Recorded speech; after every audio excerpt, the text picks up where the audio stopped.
Hello, Breakfast and Body Slams viewers, and you are tuning in to Thursday Night Slam.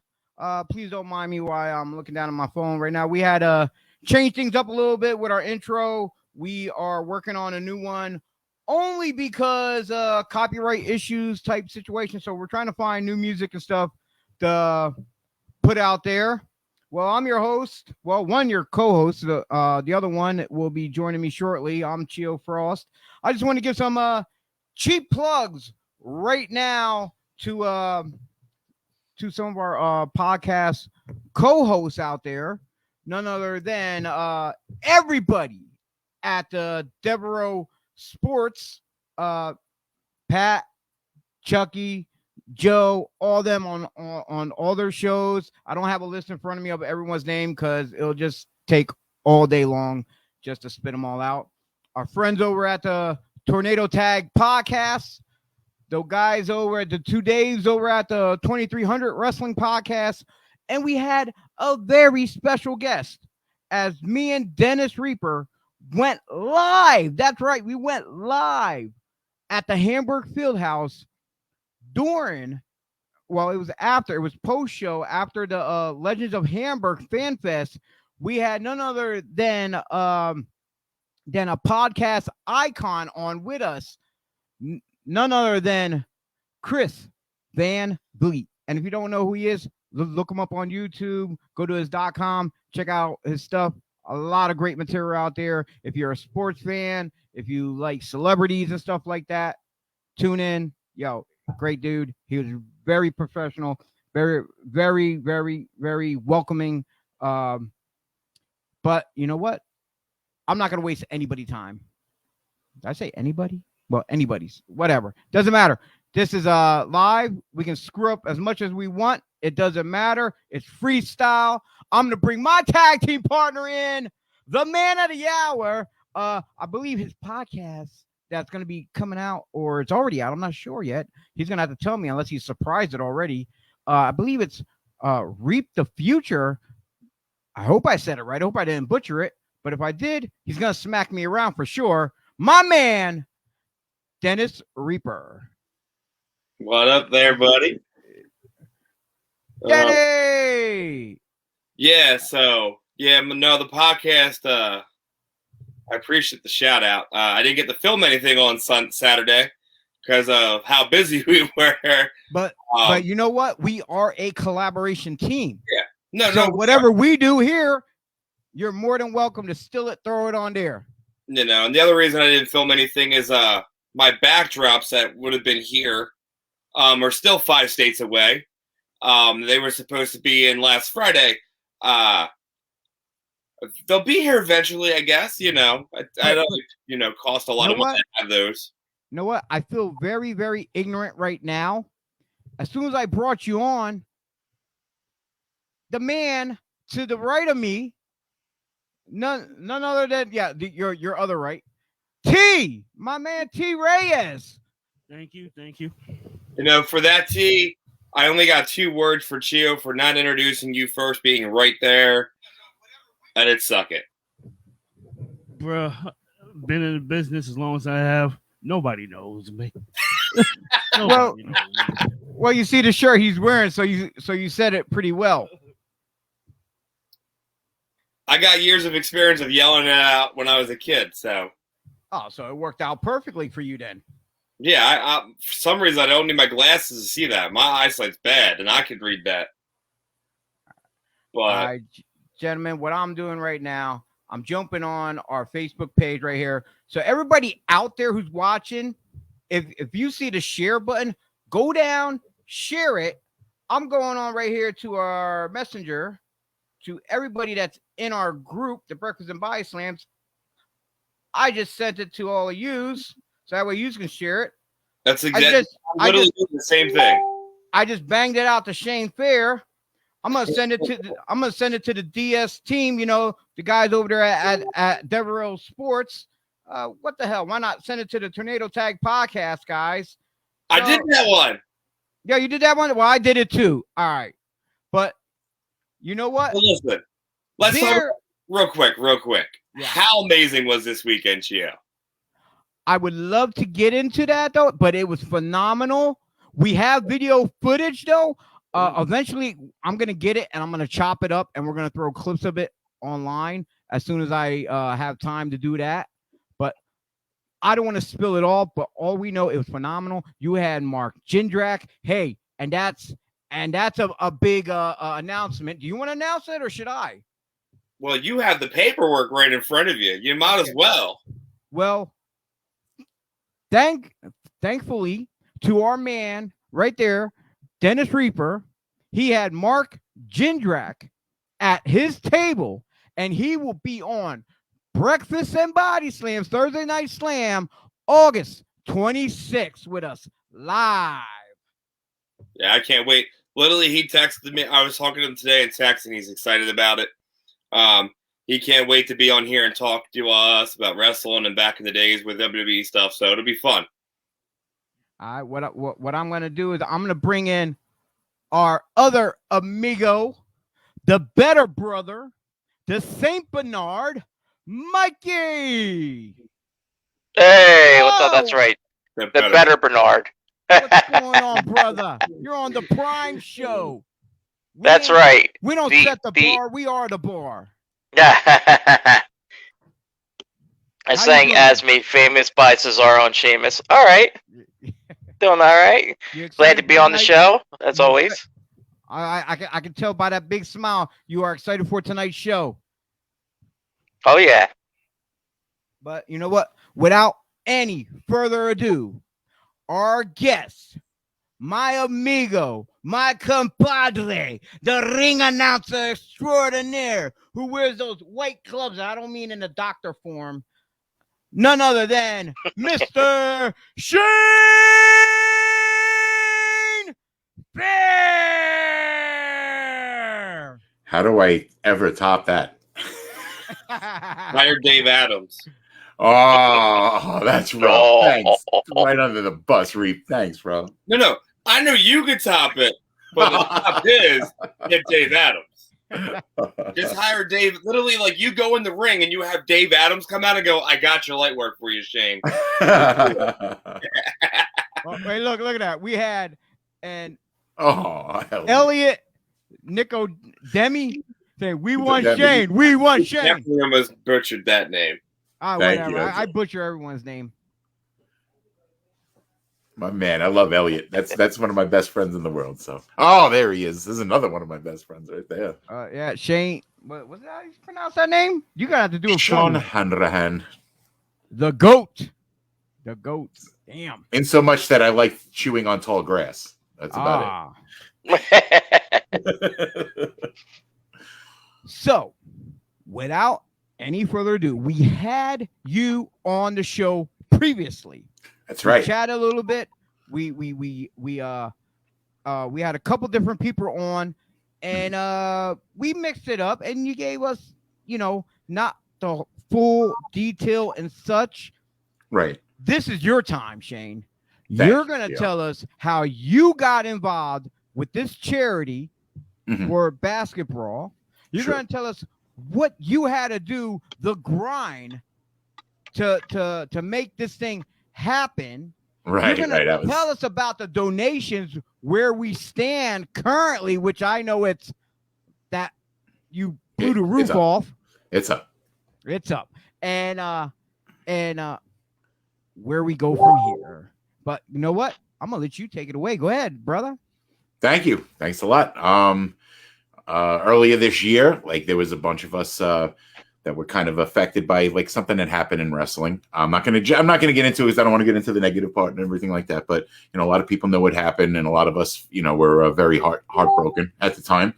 And immediately there was two things that I wanted to be the byproduct of that. And that, number one, was background checks, and number two was to do something for children, proactively, to do something that would affect the children's charity directly, where I knew the money wasn't going to go into advertising to make more money. I wanted to make sure it was going to be something that I could, directly see those funds go directly to, help children. So one of the fans that was at said place, was a member of something called the Miracle League of Mercer County. And basically, that's an all-inclusive baseball league at a facility at the YMCA in Sawmill that is for children with special needs that are able to play baseball on a field that's fully accessible. Beautiful field. Right in center field, they have the if you drive around Hamilton, there's like a cornfields everywhere. It's beautiful. It's really just idyllic countryside. So in the center field, to symbolize Field of Dreams and to symbolize the county too, like tying it together, they have like a beautiful like cornfield. So it's like Field of Dreams style field. So it's a beautiful field, and I knew that would be a good way to help. So basically, in honesty, I wanted to put a game together. That was the inception. That was the chicken before the egg. I wanted to put a game together that would benefit a charity, but the initiative began. The inception was at putting together a charity basketball game involving wrestlers, because I knew that a lot of people in wrestling were basketball fans and played extracurricularly.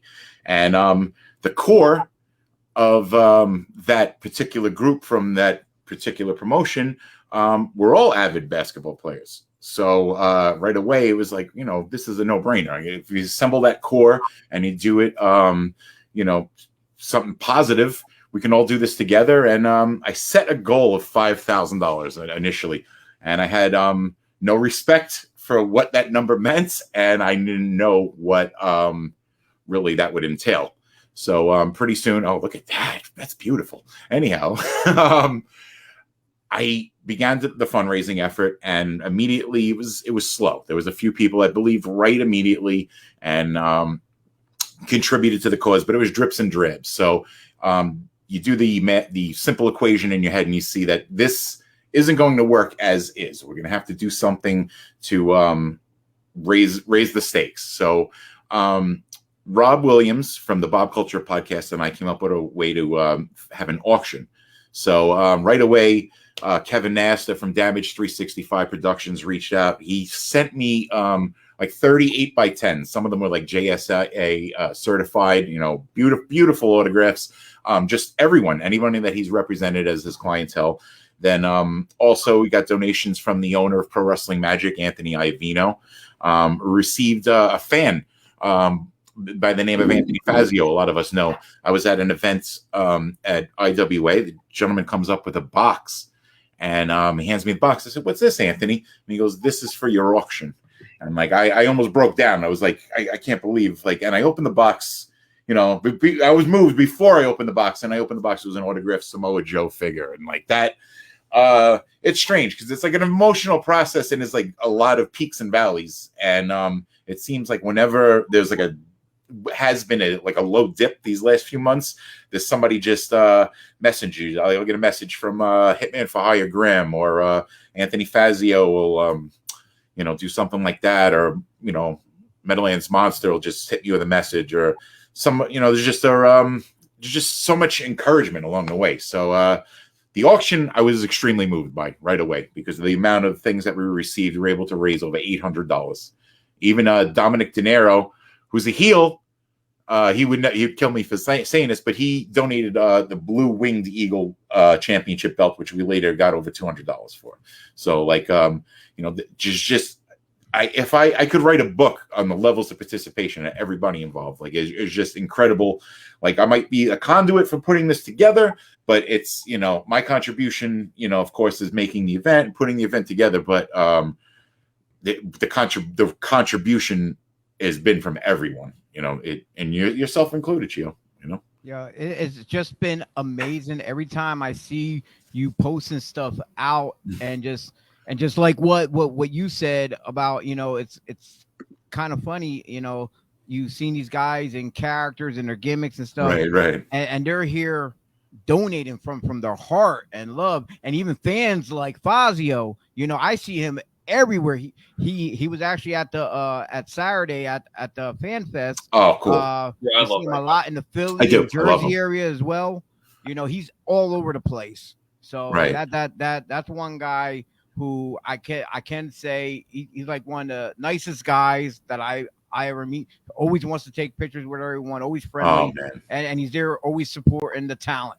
So that's awesome. Look, the whole thing with Anthony giving you stuff. Like, I'm not trying to, I've never had a fan give me anything in my entire. Like, I've had fans give me bandanas and stuff when I ran out. But he knew I was a Ravens fan. He gave me a thing of 3 Ravens players after we of the last. And I'm like, I'm at work rate, or I was at work rate when he handed it to me, and I'm like, I'm a bad guy, and I'm just standing there like, how do I be mean to him? I know, right.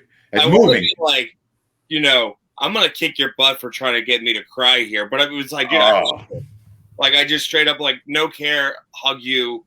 That is without a doubt one of the greatest fans, and if he gave you stuff, dude, he just there's no better fan than that guy, right? Like there's fans all over the country, but that's one wrestling fan that on the East Coast that is like it's emotional, bro. You're getting me emotional just even thinking about it. I remember that. There's there's Robbie from Valhalla, and him are 2 of my favorite fans in the wrestling business. Oh man. I have fans that I consider family now, so I don't call them fans, I call them family. But these 2 guys, what they do for us is just as you just saw, right. It's they're thoughtful. Better. Thoughtful. Really thoughtful. It's from the heart, man. And that, like I said, when you hit that valley, I remember I don't know specifically what it was, but there was something that was really bumming me about, what was going on with the charity at the time. And he handed me that box. And I remember just like you said, that was the immediate reaction. I was I welled up. It was before I even opened the box. And then I saw the Samoa Joe. I was like, wow, not only did he, and there was, what else? The thoughtfulness, there was a few mini basketballs in there, I guess, signed, and have the roster. So I definitely want to get one signed, by as many people as I can and give to him. But that'd be awesome. It's so thoughtful, just so thoughtful. There was Wes and Kyle Evitts. I don't know if you're familiar with them. They a father and son, and they come out to Pro Wrestling Magic. They come out to a bunch of events. They're really positive. This guy gave 3 times to the charity. It's total $300, man. And there's Chucky and Chloe. They have something called Daddy Daughter Entertainment. They go to I know they go to Titan. They go to a lot of Jersey, in Central Jersey type events and everything. They sponsored 4 athletes: Brandon Kirk, Casey Cattell, Ray Calitri, and Dan Moff. Right, so they donated $200 to the cause, just between the 2. So what you're saying, you got sponsored athletes on your brand? Yes, sir. Right. And a matter of fact, at one point, no Nike or them sponsoring any of them. No love. But you know what? I'm trying to get Barstool to freaking sponsor me. Okay. Who? I would love to be the first wrestler that has that as your sponsorship. Oh, seriously. Wouldn't that be the dream to have a swoosh? Well, hold up. Ain't swoosh kick pads? Ain't Brock has sponsors that Jimmy John's? Right. Okay. Yeah, that's pretty. Lesnar. Right. Yeah, but still, he's a wrestler who's sponsored. So hey, indie wrestler. But you know what? People out there are except for the main fans that come to the indie shows, but people who never did, who's on these who go and watch the big stuff on TV and stuff, they don't realize how much time all of us, I'm gonna say all of us right here, contribute to charity events, whether it's be Toys for Tots, cancer benefit shows. T was on them right there with on cancer shows with me when me and him were working the IWA and stuff. Toys for Tots, I did that every year for the FWF down in Delaware. You're it's just something we do. It's just something when you see the same guys doing all these events, it's just then these are ones that are just natural. They're not in it for the buck. They're there. They're there doing it because you see them everywhere doing the same thing, and we're doing it for free. We're donating our time. Man, I've been doing charity work since I was 5. Okay. 5. Whole wrestling career, charity work. When I'm talking about charity work, I'm talking about going back all the way to the MDA days. My dad used to do that stuff with MDA, and anytime they had banquets and little concerts and stuff with the kids, we were there. We always did the big fundraiser they do every year, the Jerry Lewis Telethon. Corley Dillinger, I am not sponsoring you, you pinhead. I love you, but no. What do I get for it? Nothing. But punch your elbow in my face. Get your name mentioned on IWTV Live, which is a beautiful thing. Is true. That is a valid point on that one. Maybe Reap the Future needs to sponsor a wrestler. I don't know. I'll have to go through. But no, like the whole Jerry Lewis telethon stuff, like charity things are my thing. Like when you were on here the last time, you said you were doing it. I was on. As soon as you said charity again, I'm in. Oh, that's awesome! Just flat out, like done. No matter what, I'm being. That's Dan. He's the head of Miracle League. He's the head of Miracle League, Mercer County. Dan. Okay. Well, Dan. As soon as we show up, Reaper, brother. We're gonna need to shake your hand too, Dan. Well, then I guess on Sunday I might just have to interview Dan live on Facebook. Oh, please do, man. Picture this guy, right? Somebody comes out of the blue, a guy from Staten Island, right? Drives out and tells you that, hey, I want to raise money for your league. I have no connection to this league whatsoever, other than the fact that, I know the mother and child of a player in the league. And I want to get a bunch of wrestlers together to play basketball to raise money for baseball. So like the fact that Dan had faith in this event, kudos to him as well. So I was, it's a tough sell. I bet you left them scratching their heads like wrestlers playing basketball. Seriously? I was like, ain't these a bunch of grown men running around in tights wrestling with each other? Like, what the hell?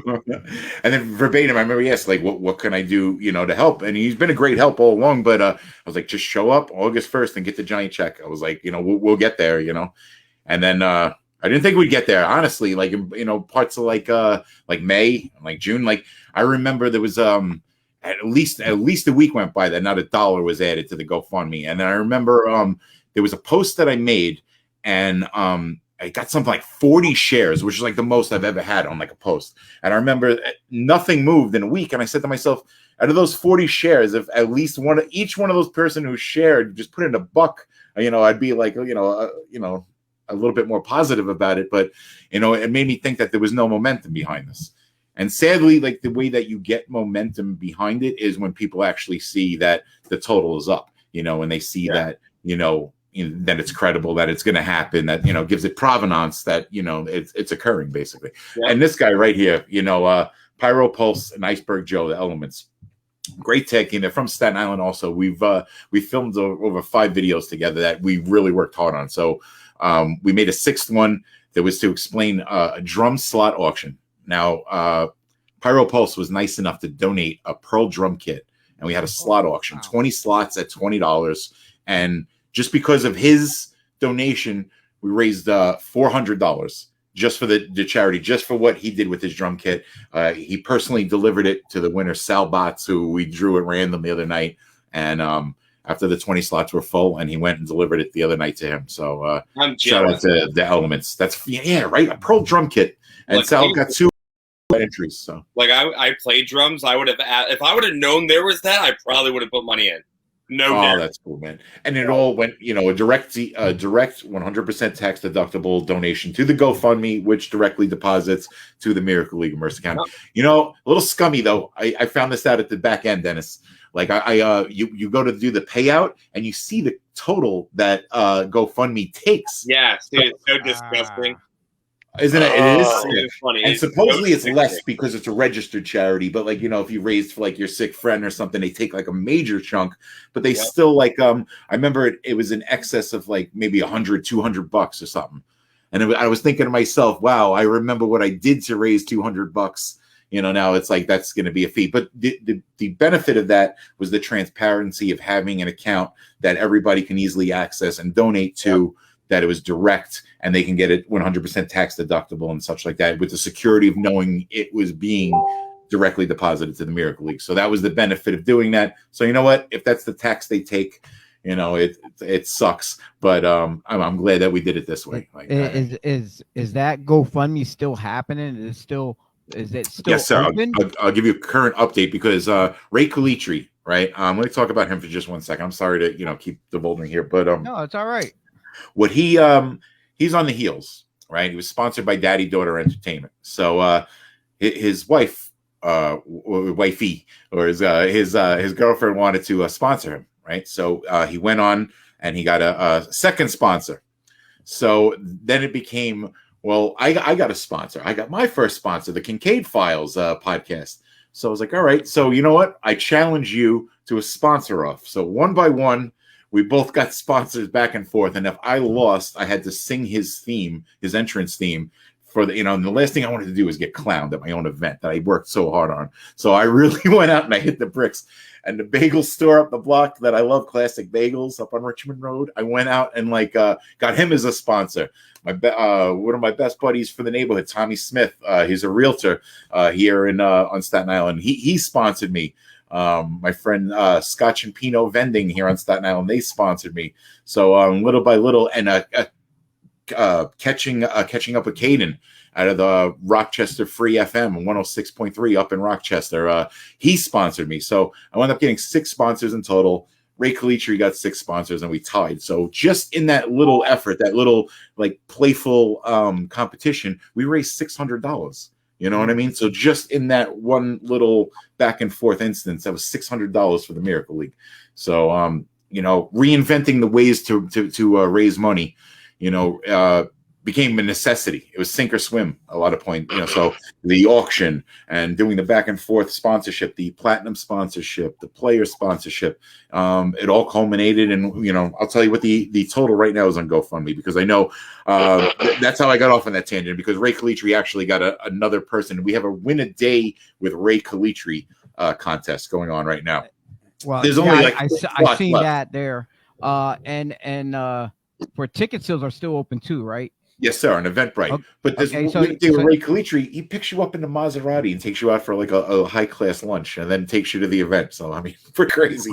Yeah, so everyone that's tuning in or whatever, you still got a chance to donate and get tickets right there. You see it at the bottom there. You can go to eventbrite.com or GoFundMe.com. Keyword to search is BASKETBRAWL 2021. That's awesome. And Chio, the live total right now, let me just refresh.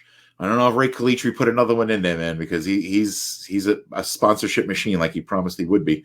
$67.80 in the GoFundMe currently, $67.80.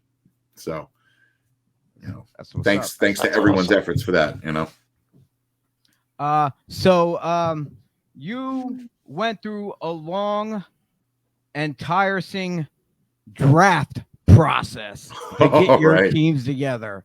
Now, how hard was it to convince these big, bad, massive, burly wrestlers that like to pound on each other to go out there to play with a big round orange ball and throw it in a net?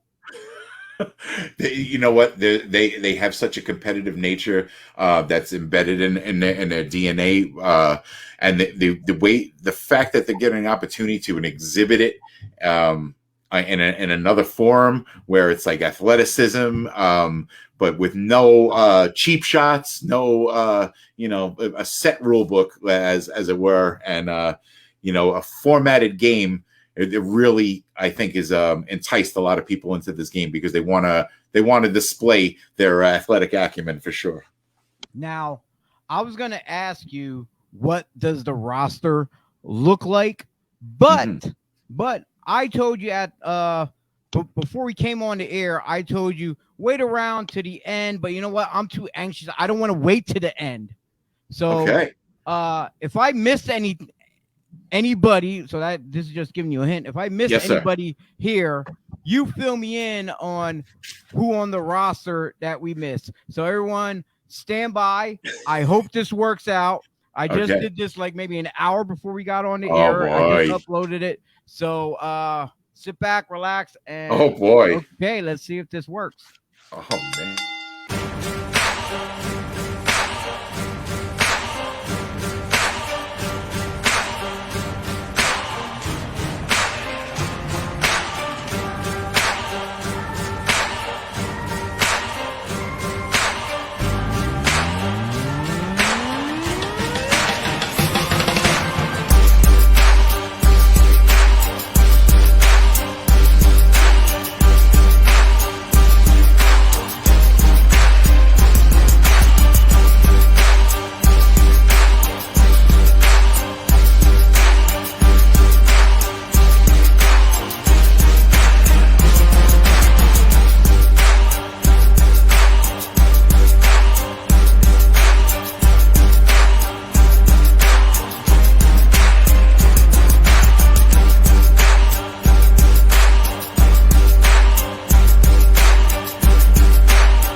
Holy crap! Oh my god! I was Gio, I was trying to shocked, bro. figure out something to do, and I rushed home. I'm like, all right, let me jump online here and see Oh what my God. photos he has, and let me just do a quick collage. And That's amazing. and what you didn't hear, what I didn't hear, I know that in the beginning of the video, there's actually a bell ringing 3 times, a ding, ding, ding before the music kicks in and stuff. But I guess that got cut off. I don't know. Oh, But, that was incredible. Oh, thank you so much, man. That made my night, man. Wow. I will take that video and I will actually upload it to YouTube. So if you want to share that please. out to people or whatever, then that made me smile from you. As soon as we're done here tonight, I will throw that out there then. Oh, that is so cool. Thank you so much for that. So did I miss anybody? We're bringing some surprises on Sunday now. Well, one thing, the head coach of the Heels, we got Jay George. Okay. So he's going to be in. I can't wait. And he, I don't know if you saw his promo. He's threatening to shut down the Miracle League permanently if the Heels win. I did not see that, but I heard about it though. And take the check and take all of the money and spend it, and divide it amongst the Heels. And what was the video I saw? Oh man, what was it? The one other, I don't know, was he a coach or a sponsor? He was betting on the other team to win. I can't remember. I swear to God, I seriously, I can't remember. Our Faces assistant coach. So kind of I had to think a little outside the box, and we selected El Mayimbe, Henny Blanco, Miguel Sosa, who manages Sebastian Cage, and he's also the GM at Intense Wrestling Alliance. You got to watch out for this being a charity thing for kids and stuff like that. It's starting to look a little shady there. Like it's starting to look like a real wrestling behind the scenes type of crap going on. That's why I thought it would be better to keep him close at hand. You know what I mean? So keep him on the up and up. So we both have the same intent. He wants to win, and we want to win. So why not harness that together? Why not? We can probably do what we can probably do, which I'm not sure. We might have to check out on their schedules. Maybe we can get Mikey and T to show up to keep an eye on these wise guys. The more eyes on them, the better. But if I trust Sosa. I trust Sosa at the end of the day. Would you be available Sunday? Where at? New Jersey, right in Trenton. At the Sawmill YMCA in Hamilton, New Jersey. All right, it's going to be continued with him. How about you, Mikey? Yeah, I could probably get over there. Awesome, Mike. Thank you, brother. You make sure you get the info, Mikey, and you get the address and the time. You show up. You lend Shane a hand as bodyguard for him. Any guys get out of trouble. You put them guys in those places. That's right. I'm gonna feel a little threatened carrying that giant check out. They might try to snatch it away. I don't know. You saw the Heels to get a hold of that. That's right. Gonna need a big bank like in semi-pro, right? Yeah. Which I will also be wrestling a bear at halftime. I'll semi-pro as well. No, I won't be. Do the Andy Kaufman song there by REM, "Man on the Moon," wrestling bears. You're killing me, Mikey. You're killing me, brother. I'm begging you. But it's all good though. Shane, like you're doing great things ever since like I said, ever since day one. There was a sparkle in your eye, a different kind of sparkle that I haven't really seen in a long time from a lot of people. Something that's genuine. That's genuine. You can hear it in your voice, your tone, your rate, your volume, the way you come across, the way you talk to people, the passion that you have for doing not just the business part of wrestling, but this how you talk about it all the time. When you were live the other night speaking, and I jumped in with whatever comments I was making though, but you were passionately telling everyone, like how much work you put into this, and right. And big ups, brother. Hey, if if I never said it before, I'm gonna say it now live for everyone. I love you, man. You're doing Oh, great. I love you, love bro. Yeah, man. You know how much I respect you, bro. You're like a god to me in this business, and the fact that No, you're staying consistent, no. bro. I'm far from it. Bro, your wisdom and like I call people in this business like my oracles, and I only have a couple oracles, and you are definitely one of those, Chio. I just try to be as genuine as I can. I try to do whatever I can, the best of my ability for people. I don't sugarcoat myself, trying to hype myself up, saying, "Hey, I'm the bestest." And I hate when people do that. When people tell me, "Hey, you got to book Chio. He's the best sound guy." No, I refuse to take that title because there's always something that's always going to need improving. I'll just say I'm the most reliable. I'm not going to say reliable in my work per se, but reliable that I'm going to be there when I'm going to say I'm going to be there, because I know things happen like equipment wise or whatever. So, stuff happens all the time for anybody. And also I'm one of the most affordable guys out there where I let people know, hey, if you're going to book another DJ, they're going to cost either double or four times the amount than what I am. And some people say I'm lowballing. No, I'm not lowballing. It's just the fact I love the business and I'm not greedy. That's the thing, because I know just as much as I want to make a buck, I know promoters and everyone else, they're trying to make a buck too. So I'm not trying to be in that cookie jar and grabbing whatever. So that way people can't say, hey, you got to watch that guy. He's shiesty and this and that. So I like I said, I try to do the best that I can. And that's it. That's all I can do. I can't do any more than that. Just be me. That's awesome, Chio, and you're a damn good you, man.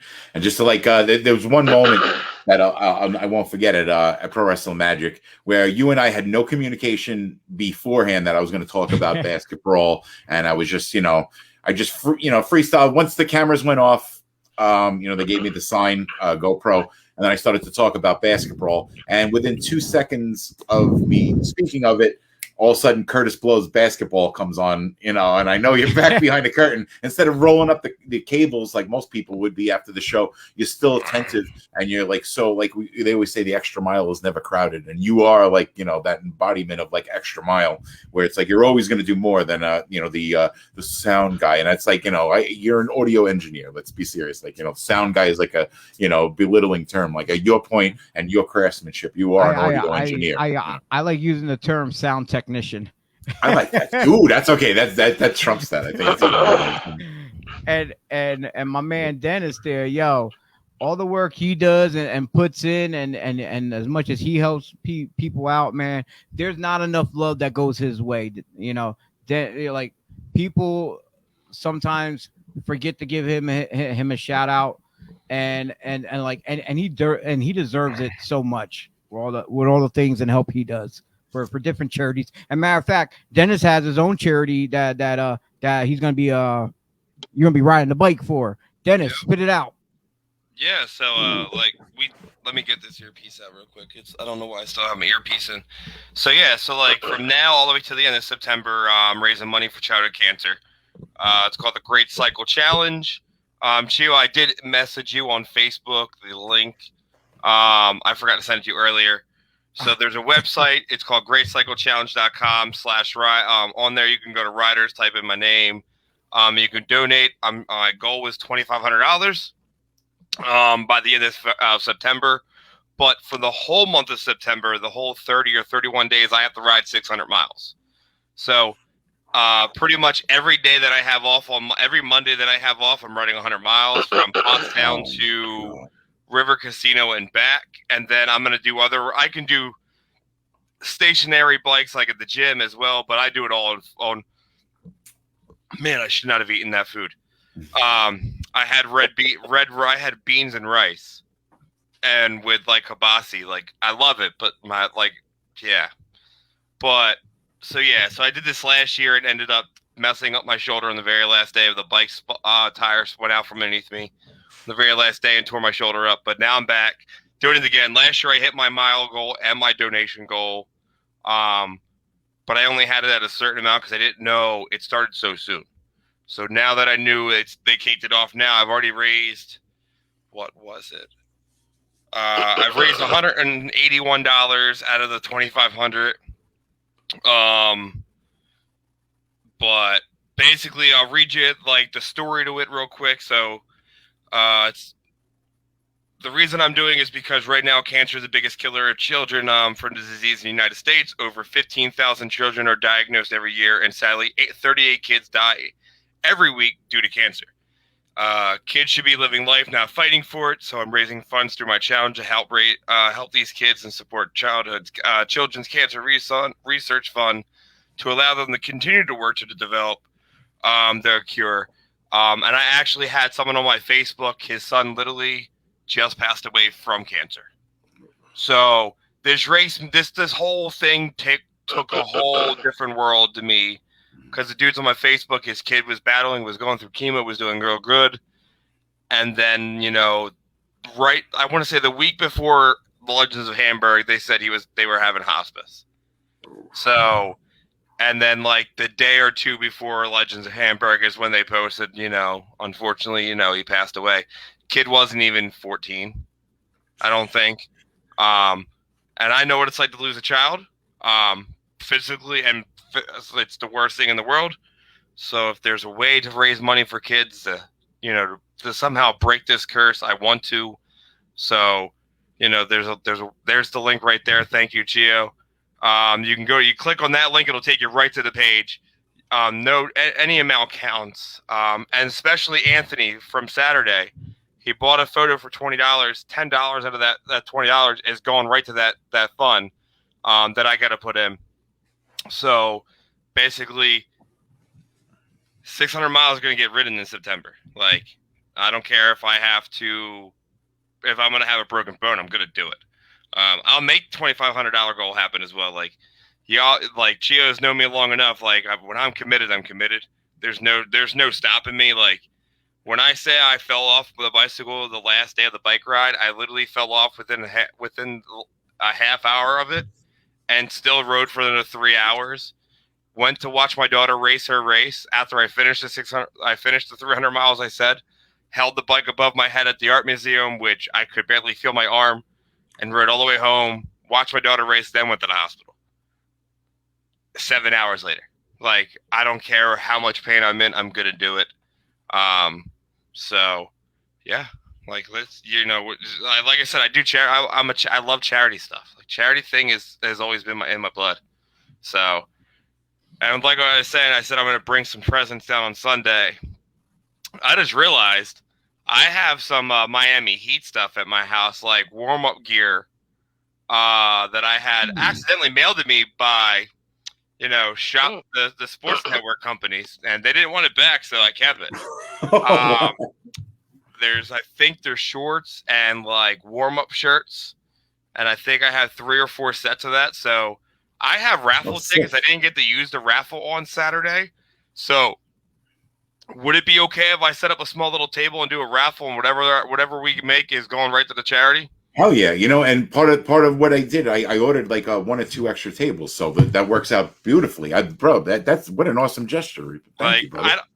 It's a basketball for wrestling.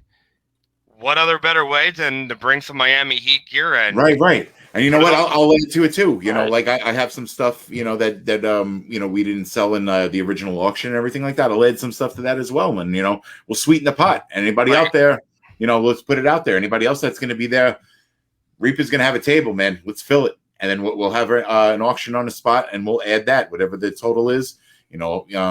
I don't encourage people getting tickets at the door. Please do it on Eventbrite so I can keep that transparency, where I could just make a printout and show this gentleman like how many tickets we sold. But you can purchase tickets at the door. I don't encourage it, but you can, because we don't want to shut anybody out. And the other thing is like this. I don't want to seem like a little crappy. Like, a lot of people are like descending upon this event. I just remember, like, let's try to like sell some tickets. Let's try to pay some admissions, and all the money's going to the Miracle League of Mercer County. So like, we're gonna put a nice cherry on top on Sunday, hopefully at the door and such like that. But we really want to do this right. So let's try to raise enough money. we did pretty good, but I want to, truth be told, I kind of want to hit 8,000 right now. So we're close to it. We're Close to it. And Reaper, man, you are awesome, brother. So please, I'll talk to you early. Like, we'll have you come in early. We'll set up the, the table, and please, man, get a sweet spot and enjoy the game. And then, of course, you're all invited. You know what I mean, like that. He has, and not through the front door. You guys, you guys come through the back door. The lobby. Like I don't have a choice because he has no choice. This, I'm gonna say it this way. Well, no. So in my I train people to wrestle, right? And one of the gentlemen that is the brains behind the whole Dever Sports is going to get back in the ring, whether he wanted me to say it on the internet or not, but he's getting back in the wrestling ring. And he decided to share the link to this in the wrestling training thing. It goes, my wrestling podcast. And I'm like, first off, hey, it's our podcast. Don't you dare take the credit, sir, because, hey, we're here. And I love Pat. I do. He gave me and Chio an opportunity to run with this, and we're running with it. We're actually running big time. Like, you don't know. I'm going to be working on some new designs for T-shirts. Dennis will be working on an intro video. I might be working on a new website specifically for the podcast, and try to get into other stuff to other programs to use as well. Just a little bit of everything. We are branding ourselves like a mother. So that's cool. But Shane, is there anything else that you have not told us yet about BASKETBRAWL that the viewers out there should know? Just that it's a huge labor of love. Like, everybody that's involved with it, we've had private conversations, like a lot of us, on how that this specific charity or the children with special needs affects them personally. There's a lot of a lot of comments and a lot of conversations that I've had behind the scenes with people, and as to why that they're involved. There's a lot of meaning behind a lot of people being in this. So it's hard. It's just so heartfelt from so many different angles. And like I said, when I hit those valleys, there's just constant inspiration from people. Be it from donors or be it from people raising money certain ways, or Ray Calitri's enthusiasm is just I have to match that. As an organizer, I can't let him take the brunt of things. I have to match his enthusiasm, and it's exhausting. He's such an awesome as a heel, maybe it's I've said, I think it might be out of his heelish nature. Maybe he just wants to outdo everyone, but whatever his motive is, it's resulted in he's accounted for between our thing $600 between the two of us. Shout out to him, and shout out to Classic Bagels, my damn sponsor. They got hit by a car. It's in matter of fact, while you're at it, why don't you the paper spit out all your sponsors, give them some notice. Okay, you know what, let me pull up the I'm going to have to pull up the graphic, because as far as the platinum sponsors are concerned, I do not want to skip anybody. I certainly do not. It's only right. It's only right. Thank you. I appreciate that. They are contributing, and I'm sure everyone is grateful for what they are doing, and and they got to have credit too. So, and that's what we're going to do. We're going to give them the credit. Yeah, let's make them the sung heroes and everything. Okay, so I'm gonna pull up the graphic right here. Okay, so out of the platinum sponsorships, now these were $200 platinum sponsorships, basically. So these people have contributed $200, and in some cases even more, to the cause. I'll talk about the last one. I'll talk about in specifically at the end. Okay, so Daddy Daughter Entertainment. That's Chucky and Chloe. All right, they sponsored 4 athletes, so there's $200 that they raised right there. Joe Kim from Battle Club. I love Joe Kim, and at the beginning he said that whatever you do, I'm going to support it and everything like that. Sure enough, he came in $200, and he sponsored the Hitman for Hire, Grimm. So shout out to him. Pandora's Box. All right, this is a toy and collectible store in New Jersey, and you got to remember they just opened a year ago in the pandemic. So they opened into the worst time a business could possibly be, a brick and mortar, mom and pop, as it were.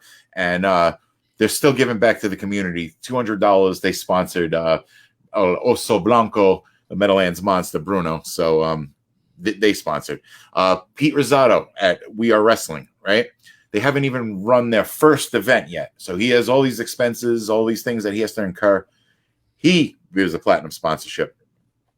Pro Wrestling Magic. A lot of people know I consider almost like, no insult to anyone. That's like my, my heart and soul. Like that's like, my home in a lot of ways. And it's no slight to any other promotion. It's just like I'm involved so much with production and, Saeed. I got to bring in Saeed, which is like the greatest honor and probably, I've had as an announcer, is being, having the input to bring in Saeed Al-Sabah, who is the current junior heavyweight champion and broke the longest streak in company history of a champion. So they're a platinum sponsor of Saeed Al-Sabah. Bree Combination Wrestling. They sponsored Chris Barton and Dominic De Niro, the inaugural tag team champions. Anthony Cole, I love very much. And, he sponsored right off the bat, platinum sponsorship. So huge thank you to him. Damage 365, that's Kevin Nasta. Damage 365 Productions, over 25 8x10s he donated to the auction.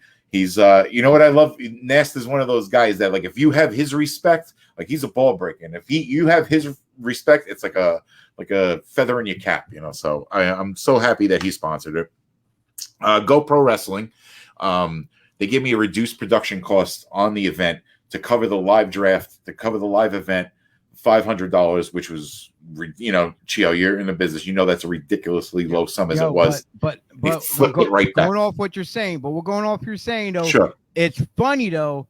I didn't have it posted or anything, but this is going to be live on IWTV. Yes, sir. Yes, sir. We're proud of that. This is great. So if no one can't make it, they can still watch it from 3 home. p.m. tip off. We're gonna be sharp on that. 3 p.m. on IWTV. So GoPro took that $500 production fee and they donated it right back. So they donated their already reduced fee and they donated $500 right back. So shout out to Andrew, Sesko, Connor, Frank, Brittany, everybody involved over there. Thank you so much, Darren, and everybody. So then Pro Wrestling After Dark and Standalone Wrestling. All right. It's tough to even talk about this dude without even getting emotional. It's like Chad Minez is like the most important guy to me in wrestling. Like I am a soldier in that dude's army, forever. And he put up the insurance for the building. We have an arrangement that I was able to pay the roster, transportation fee based on work that I did for him. And he was more than kind enough. That was all he thought about, through a lot of tough times. And he came through in a lot of ways. So Standalone Wrestling and Pro Wrestling After Dark, I'm proud to have on there. And I'm happy to be, part of their team. And that's very important to me to see those two logos on there as well.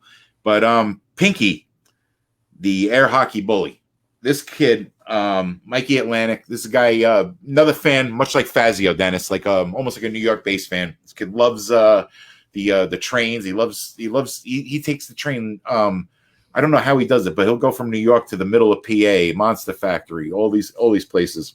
He's starting up like an air hockey thing where he's going to have celebrities and such like that on, where he's going to have guests, and he slaughtered me 7-1 in air hockey, so he's very proficient. I know that this guy is he's equipped. He's equipped. I'm not very good as it is. I had 2 own goals, but he slaughtered me. There's a reason he has an air hockey thing. But nevertheless, I'm only good to against probably 5-year-olds. That's about it. But he donated, platinum sponsorship, and then he went above and beyond, sponsored another athlete. He loves Ariel Lennox, so Ariel Lennox, he sponsored by Pinky's Air Hockey, and also Marcus Marquis and Isaiah Wolf of Prolific, both sponsored by Pinky's Air Hockey. So this guy, he donated pretty heavily as it was. So we were right about, I think it was 57 and change. I'm sorry, 47 and change. And I was like, we're nearing the $5,000 mark. His mother put in the difference upon hearing this. I Whatever remember you posting about that. That was phenomenal, dude. I was like, holy crap. It was amazing. I got to nowhere, and I looked at the amount, and for whatever it is, like say $235. I knew right away that was like I think it was like it made it 5,010. I knew right away that was to break the barrier, and it was like you could see the intent right away based on the figure. It was like, oh my god, I can't believe somebody did that. Was such an uplifting moment. So that was all because of Mikey. So. Another Mick and Joe, Mikey from the front row, big fan. He gave like 3 times. It was like every paycheck he was like putting in, freaking awesome, man. There's just so many heartfelt gestures. Adding. Seriously. People just coming out of their pockets, just, and their hearts just to donate. And I'm sorry if anybody feels out there like I have been shaking you by the ankles for the last 2 and collecting the change, but I'll resume my normal life, and we can all resume our normal relationships on August 2nd or 3rd. No, it's quite all right. It's quite all right. I had a good time just communicating back and forth with you. Right. We'll still go over the track list of what to play and what not to play. Oh, that twerk song. I had to delete the twerk song off the list. I got to pick an entrance music without a curses in it, so I mean I'm having a tough time as it is too. All my music is pretty filthy. So anything obviously. But, anything good. Yeah. Well, Shane, it was a pleasure having you on again. Thank you, gentlemen. Definitely looking forward to this Sunday. Dennis will be riding with me, so he's going to be there on time. Love to see him. JoJo's going to be with me, so she's going to be there snapping away. Crisp photos, we know it'll be on point. Yeah. JoJo, please. Can I just plead my case to JoJo here? Okay. JoJo. Okay. She's not watching right now. All right, you can play this back. JoJo. All right. I've done a lot these last 3 months. There's only one thing that I want in return from all of this gesture, all of these sleepless nights. I want 2 perfect team photos. Just the players, assistant coach one side, coach on the other. Both teams, and then both teams together, and then both teams together with everybody, the whole crew. Please, JoJo, those 4 pictures, I beg you. You can do it. I know you can do it. I will relay the message to her. I will show her. We are. You know what? It's at the hour mark, so I know where to cue it up at. Perfect. so that works out for me then. But Shane, once again, thank you very much for coming on to our Thursday Night Slam edition of Breakfast and Body Slams. We'll talk more definitely. Not tonight, but tomorrow or whatnot. You send me what you're going to send me, and, we'll collaborate back and forth until Sunday. Beautiful. We'll make this work. We'll make this work. Couple sleepless nights ahead, but it's all going to be worth it. Definitely. All right. Well, Shane, thank you once again. And, thank you all, guys. And I'll see you tomorrow or talk to you, whatever. Yes, sir. Thank you. See everybody at BASKETBRAWL. All right, brother. Goodbye. Bye-bye.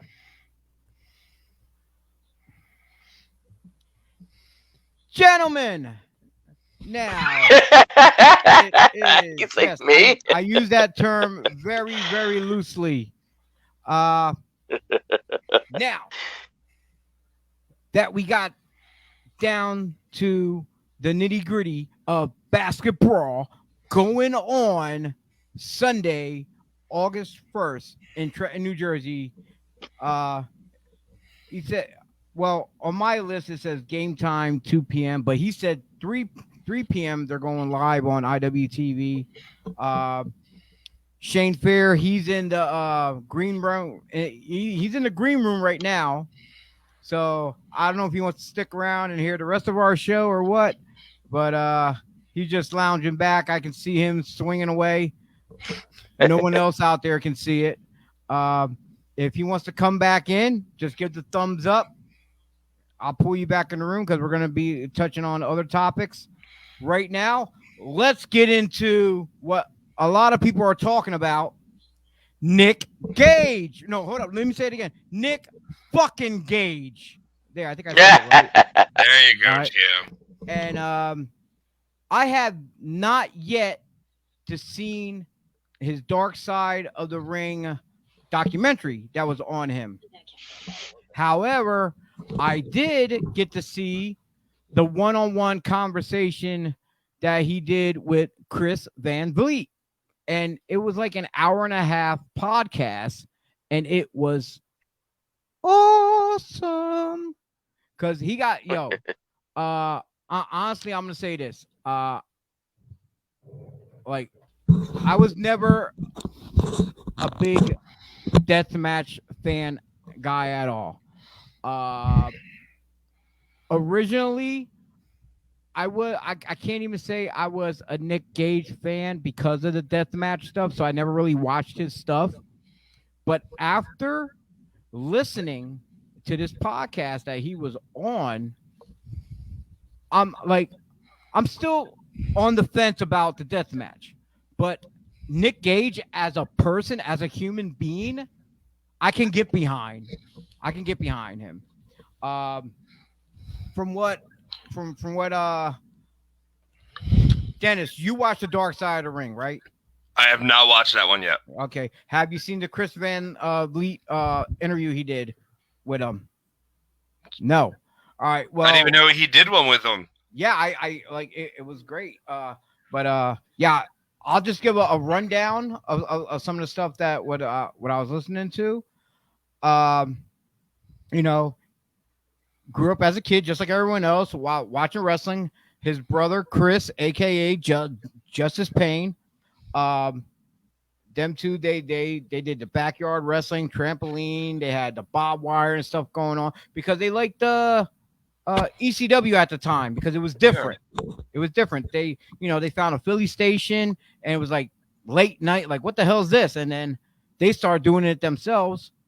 Eventually, they start getting a little bit more deeper into it.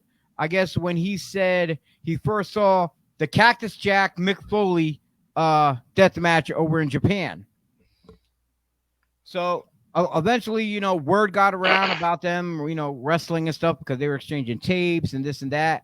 And it got back to a school. It got back to a friend who was a friend whose father was Dennis Carluzzo for NWA out there in Jersey. So basically word kept getting around. He ended up going to the CZW school with Danzig and stuff. He trained there. He started doing the whole death match thing. Him and his brother Justice Payne was wrestling in Combat Zone. Through time, as time goes on, all that stuff takes effect. So he was on the painkillers, drugs, and as that builded up, your consumption of it, you want more. But after a while, I guess the painkillers and drugs, they were a little bit too much. So he started doing, I believe it was, I didn't write it down here. I believe it was heroin. I believe it was cheaper than what he was paying for the pills.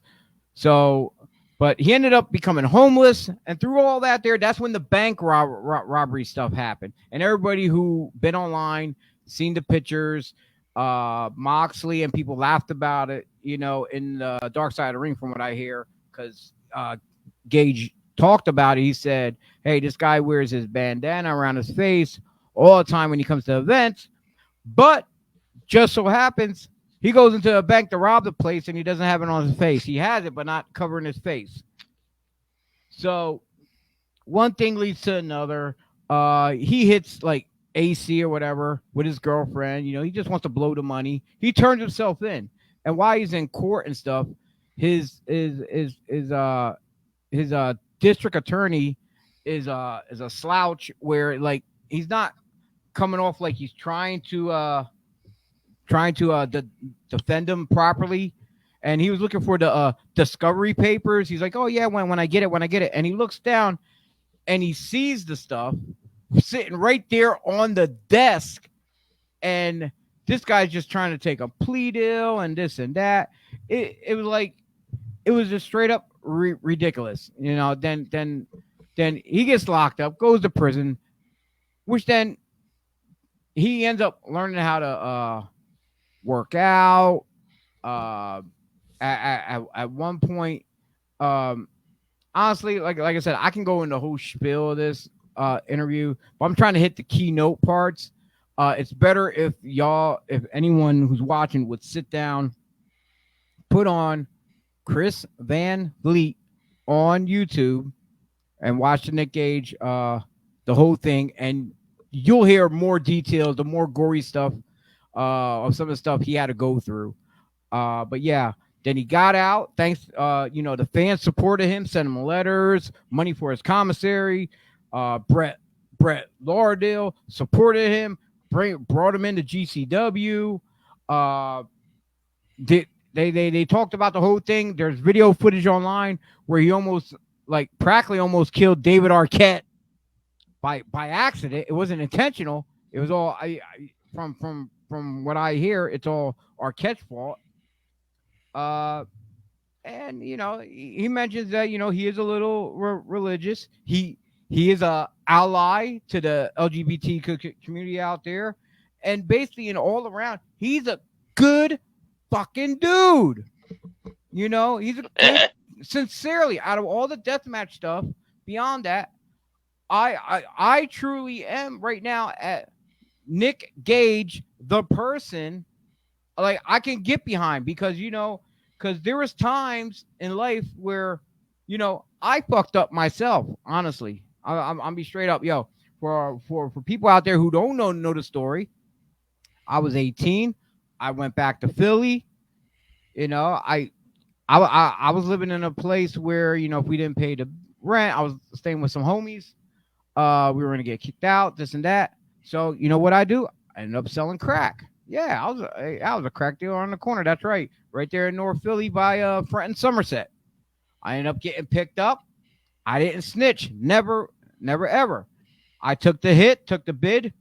2 years, and like I said to myself while I was there, I have family and friends who've been down this route, who died, went to jail long term, who's strung out now, and this and that. And, and I turned my life around. I said, you know what? I'm going to get back into wrestling when I get out. And that's what I did. And pretty much that was my path. Just work and wrestle and have fun with it. Try to stay away from the trouble, because if I didn't, I would have probably been one of those guys, keep going back to jail, getting in trouble. Right now, bro, I could be dead. I could be locked up. I could be, strung out, homeless somewhere, but I'm not. I'm grateful that, I seen the light when I did early, and it is what it is. And, and hopefully, by Gage going through that experience of everything in his life and being locked down and stuff like that, hopefully that set him straight, which from what I see, he's doing great now. And at the time when he came back, he sees how like Combat Zone is now, and he says Combat Zone sucks. It sucks right now. And then at one time he even said that him and Homicide started the compound when they were training people, and there was a lot of students that say, "Hey, I want to do the deathmatch stuff. I want to do this. I want to do that." But he told him, "Hey, look, learn to wrestle first, because that is a key fundamental out there. Because like it's gonna come a day where you can't do this deathmatch stuff, where it's really gonna fuck you up, and then you're gonna have to just wrestle to get by if you still love wrestling." And from his tone and everything, it's like it's in him. That's all he has.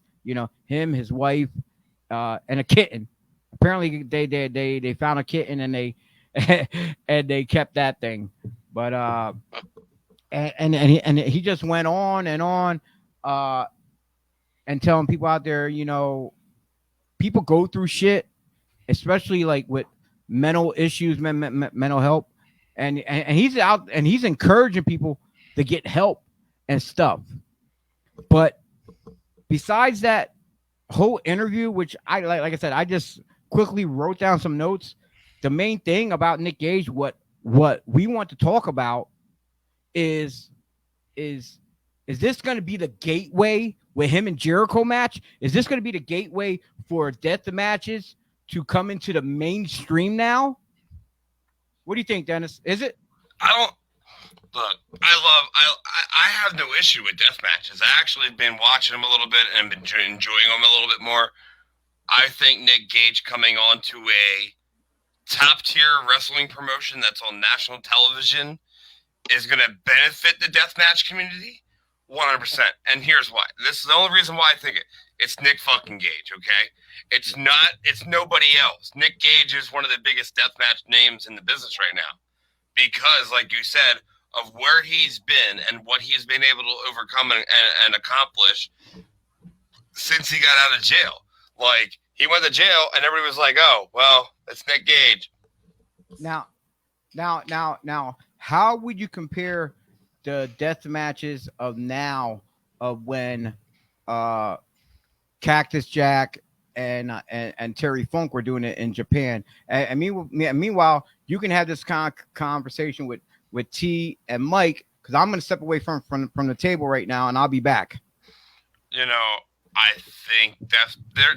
I don't think Cactus Jack and them. I don't think that I would say hardcore matches back then were death matches, because back then they weren't using light tubes. They weren't doing, all this stuff these guys are doing for nickels and dimes. Cactus Jack was getting paid. No, especially not what they did last night.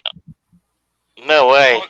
Well, no, I'm just saying, if I got to compare deathmatch wrestling, I'm not saying on AEW in any way, shape, or form, because they did a death match and it was fucking trash. Especially with a shitty ass exploding ring, which looked like crap. I'm talking about death match, like real CCW back in the day, ECW shit. I got you. Death match, like that's death match wrestling. AEW is not giving you death match wrestling. To me, what AEW has done is bring it to foresight, but not to what we've seen. Yeah. Because to me, deathmatch wrestling was FMW. Was the exploding ring? They're in a pool, and the Lord knows what the rest going to do, but he's going to duck with that one go. That's deathmatch wrestling. That's like they don't know what's happening. When the ref is ducking, it's bad. Yeah. Oh my God. Yeah. You know what I mean? I'm like. So, once to me, I felt indifferent because once ECW was like the death match place for us growing up. And then when they became mainstream, and then TNN took over, and they got the little deal and whatever. And then that's when CZW came in, because I know this is my era. So I was like, I don't want to work for CCW because I ain't trying to slice my face up. That's how I feel. Look, I love deathmatch wrestling. Maybe that's why I never went nowhere, because I was like, hold up, you took away ECW. I'm just starting in the market as a wrestler, and this is my fourth one. Like, I'm gonna get sliced up with stuff that I don't know. Like, I learned how to wrestle, and that's just me. I'm a professional wrestler, and I don't do the deathmatch stuff.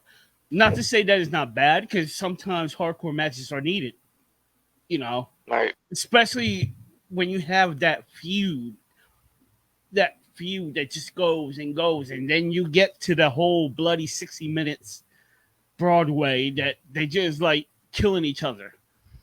That's when it's needed. I never got the deathmatch stuff. I don't care for this. It's like one of them things. It's a car wreck. You don't want to see it, but you're interested. You know what I mean? No, oh my God, yeah. Yeah. So they're brutal. I'll tell you that. Oh man, they're not brutal. They're way past brutal. Not anybody. Oh yeah, it's true. I'm not gonna So knock that's an anybody's understatement. game off from getting money. If Gaze is getting money smashing light bulbs, God bless you, dog. Whoever signed up for it and signed up with you, God bless you, dog. You getting that money? Nah, I'm not. It's one thing for me to like. I've done hardcore matches. I've never done the light tubes. I've never done the thumbtacks. I don't know if I'd ever be able to do it because I know how bad those other objects felt across my body. You know, if I ever came down to where, at 3 a.m. like if I, oh my God, yeah. Look, the last time I was in a hardcore match, I had more welts on my body than the guy that I beat. And I hit him like there was no tomorrow. I didn't know how bad he beat me up with stuff. I literally, like, I got home and I didn't think of it. I was like, oh, I'm going to get a shower. You know, I need to get, you know, all this gunk off of me. And the water hit my back. And I swear to God, I put my hand on the Bible. I screamed like a 5-year-old little girl. Like I just got salt thrown into an open wound. It was brutal. Like, that's the welt from the, I got hit with a chain, the kendo sticks. Like, I got the shit beat out of me. Man, it's crazy.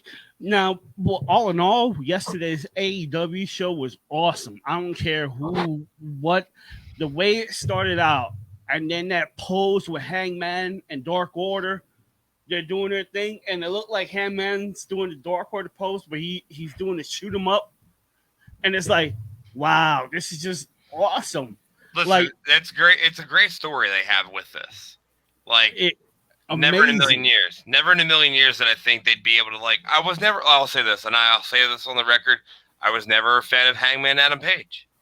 I was a fan. I was a fan.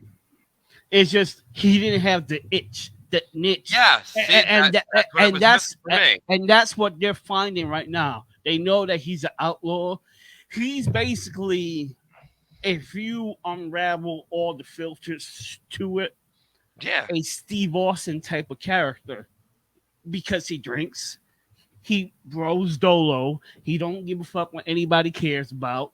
He has self-pity sometimes, because like Steve Austin has that self-doubt when he was here, whatever. But you know what I mean? He is that face, and they want to build him as, hey, I'm going to be your champion one day, and it's going to happen. And guess what? I'm on board. Everybody you saw yesterday was on board. We're on board for a whole new champion that's not a WWE champion. Trust me. Right. Right. Look at Ricky Starks. He didn't even got a AEW original belt. But him having the FTW belt weighs far more than what Brian Cage has. Listen. That FTW belt is everything right now. That is, I'm not knocking AEW's heavyweight title or anything, but that FTW belt is everything, because Taz has to give the green light for whoever has it around their waist. I don't think Cody and them have any say. I honestly think if they go, hey, we think this would be a good fit to wear this title, Taz has to give the green light. He owns the rights to it all. And if Taz is giving you that nod and that go ahead, that's huge in the business. Ricky reminds me of a micro rock. He's had great physique, but he's smaller than the Rock. he has that swagger, that charisma. He's a micro rock. And that's what I thought when I saw him. I was like, this looks like a miniature rock. I saw him on NWA Power, and he had that little bullshit bandana around his head. I'm like, take that off, man. Take that off. That's what he's not wearing around his head. That bandana. I'm like, he's smooth in the ring. He's really good.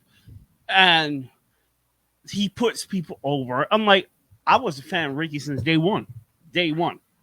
And I'm like, all right, now you see, and nothing knock against Brian Cage, but Brian, as great as he is in the ring, he needs that niche. Yeah, that's the thing that was missing for me for Hangman. Like, again, I mean, I like Hangman. I think he's a great wrestler. I think he's a great technical wrestler. But there was always something that was missing.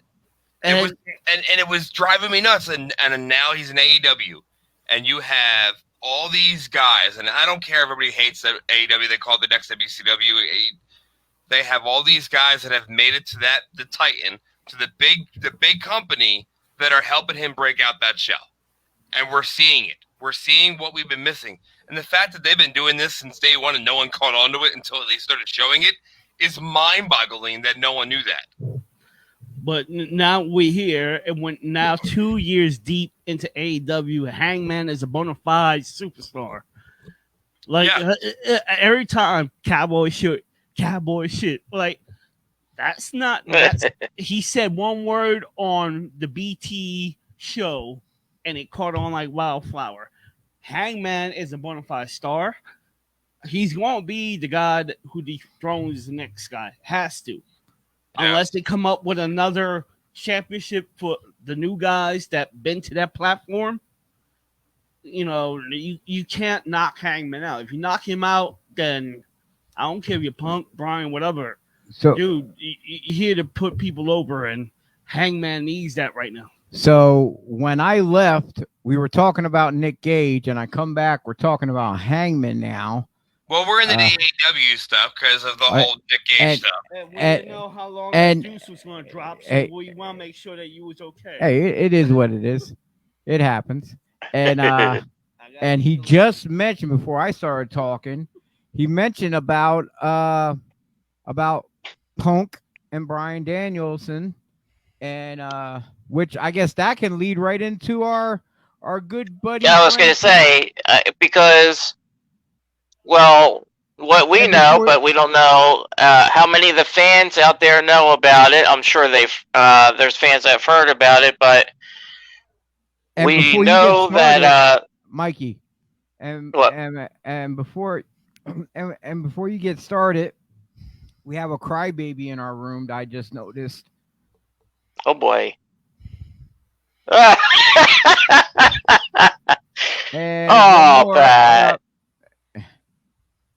For the second, well, they told you, Pat, the better Bernard, the Saint Bernard.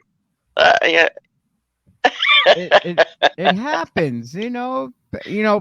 Pat has a lot on his plate anyway. He got all these shows to worry about.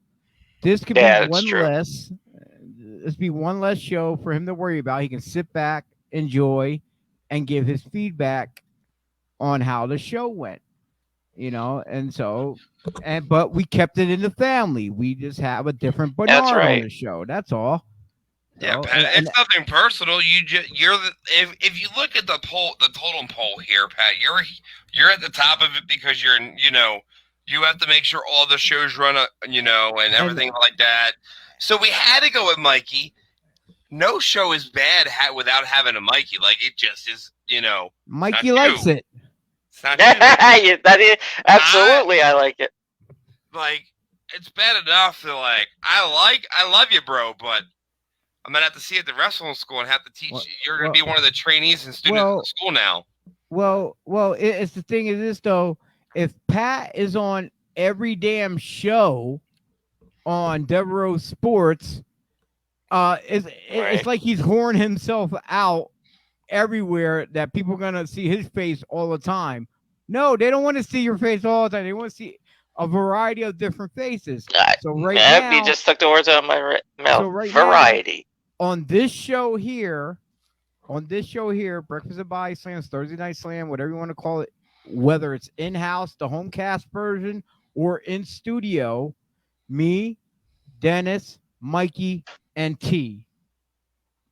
That's the squad right now, Pat. And then if there's a problem with that, you're gonna have to see Mikey about it, though. So that's gonna be between y'all two. If you want his spot, you got to take out Mikey, and I don't see that happening. But no, so Chio, you want the way we were talking about the Nick Gage stuff, and you asked me that question. And then me and T were talking about it a little bit. I think AEW is onto something big. I'm not saying it's deathmatch stuff.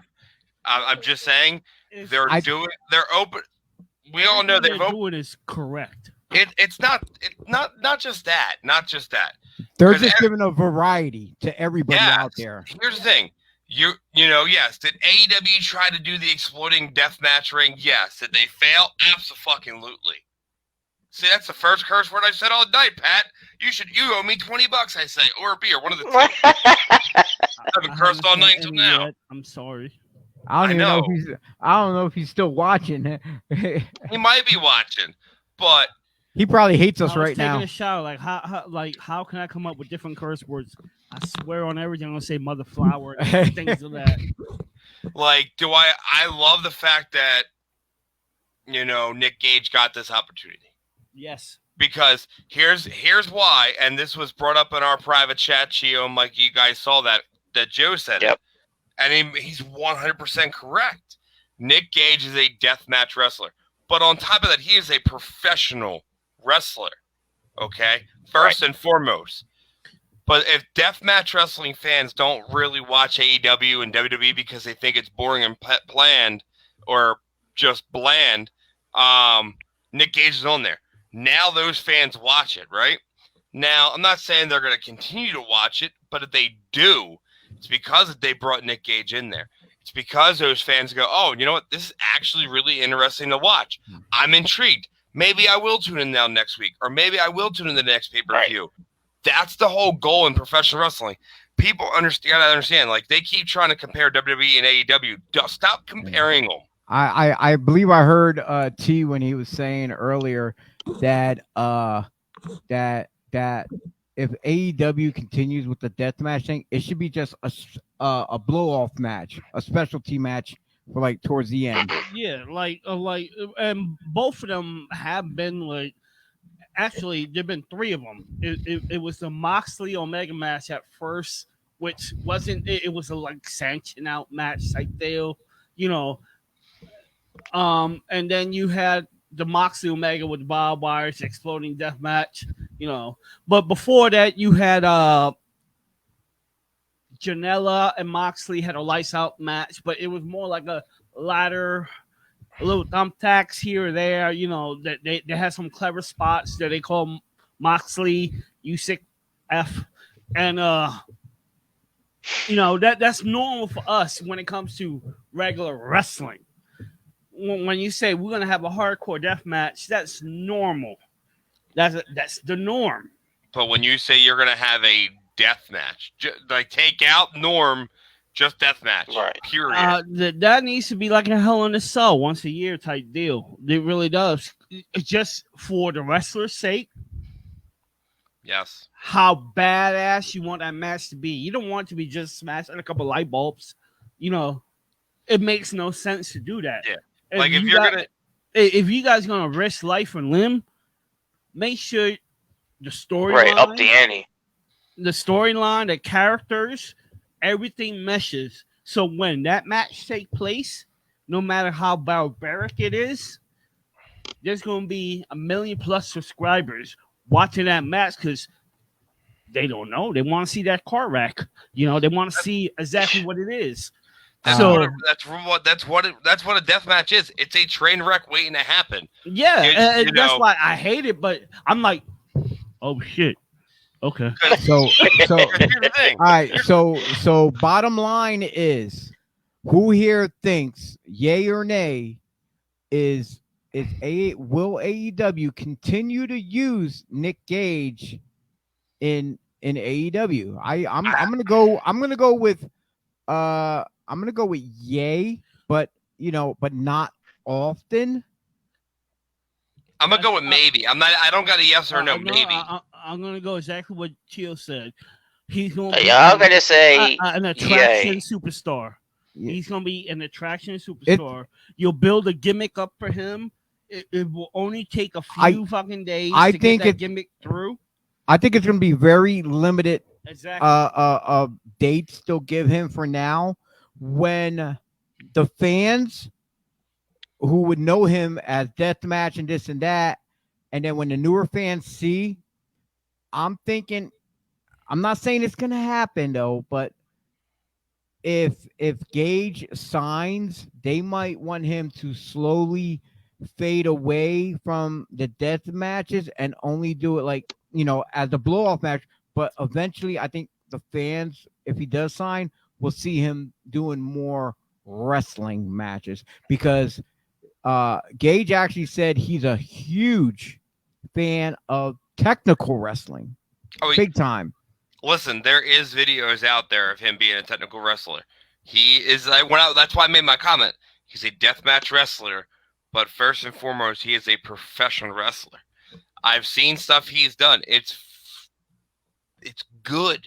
It's not even bad, but he likes to. It's what pays the bills. It's what he's doing.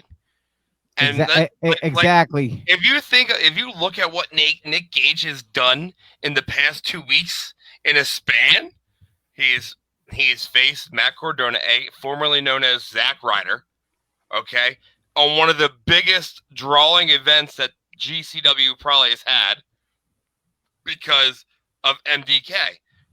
They were actually throwing shit at Matt Cardona because he won. Yes. And it was beautiful. MDK, or was it because of Matt Cardona? Well, MDK hates Matt Cardona. So any MDK fan showed up just to see Nick Gage actually cut his throat and jugular. And he doesn't happen. Matt Cardona wins. Those fans were that pissed off. Like, that's how beautifully booked and way that went. It was amazing. And the fact that Matt Cardona wrestled a WWE style match. If you look at the movements, everything he did in that ring is WWE. But it's not just that. If you look at Matt Cardona compared to WWE style, his persona, his energy, his body linger, everything is different. Yes, he does stuff in the ring like he did back on the TV, but because he gave you a different side that no one's ever seen. Who would have actually ever thought he was going to show up at GCW and attack Nick fucking Gage? Not me. I never saw it happening. Yeah, no one did. I did. No, apparently he did. You know why? No, it's not that. It's wrestling is on a boom. A boom. You need to stop thinking inside or outside the box. You need to think outside the parameters of this completely. Ever you since have doors open from everywhere. Ever since the pandemic started, everyone been crossing over everywhere with each other. Everybody, the only people who has not been crossing over was basically WWE, which the only crossover stuff they got is either NXT. I was gonna say Evolve, I was gonna say Evolve, NXT. Yeah, promoting stuff from like Progress and stuff like that. The WXW from all the stuff that's on their the Peacock network stuff that they're advertising. That's the only crossover stuff you see. But it's not really the stars of that's going on now in those companies. It's their current stars that used to be there. That's what they're showcasing. So it's not really a crossover. They are promoting the company, but it's what their stars now use their old matches. That's all it is. It's nothing current, really, honestly. Yeah. All right. So, but like I said, we're on the AEW topic now. I'm gonna go right back to Mikey. Mikey, it's all you. It's all you, brother. You have your news for us. Okay, so the big topic for AEW, as we're speaking of AEW, are the rumors surrounding Daniel Bryan and CM Punk. As far as Daniel Bryan goes, there's lately pointing fingers that yes, he did sign with AEW because all of his merchandise is on sale at the WWE shop. I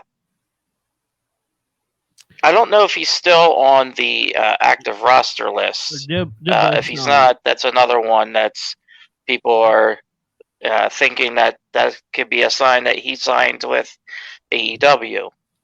As far as CM Punk goes, as we talked about before the show started, I don't know if many fans know, but Dennis, as you pointed out, it was a good move, good marketing move by Darby Allin, who cut that short promo. He didn't say any names, but he did say CM Punk's signature thing, best in the world. That's how he ended the promo. So Bryan fingers are also pointing called the that. best in the world too. Remember that. That's true. I guess the other, thing that's got everybody's attention is that Rampage is going to be in Chicago.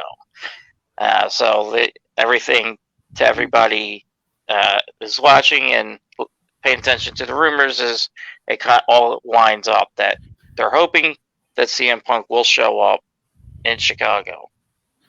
I'm gonna put it out there. They both sign. They're gonna do things right.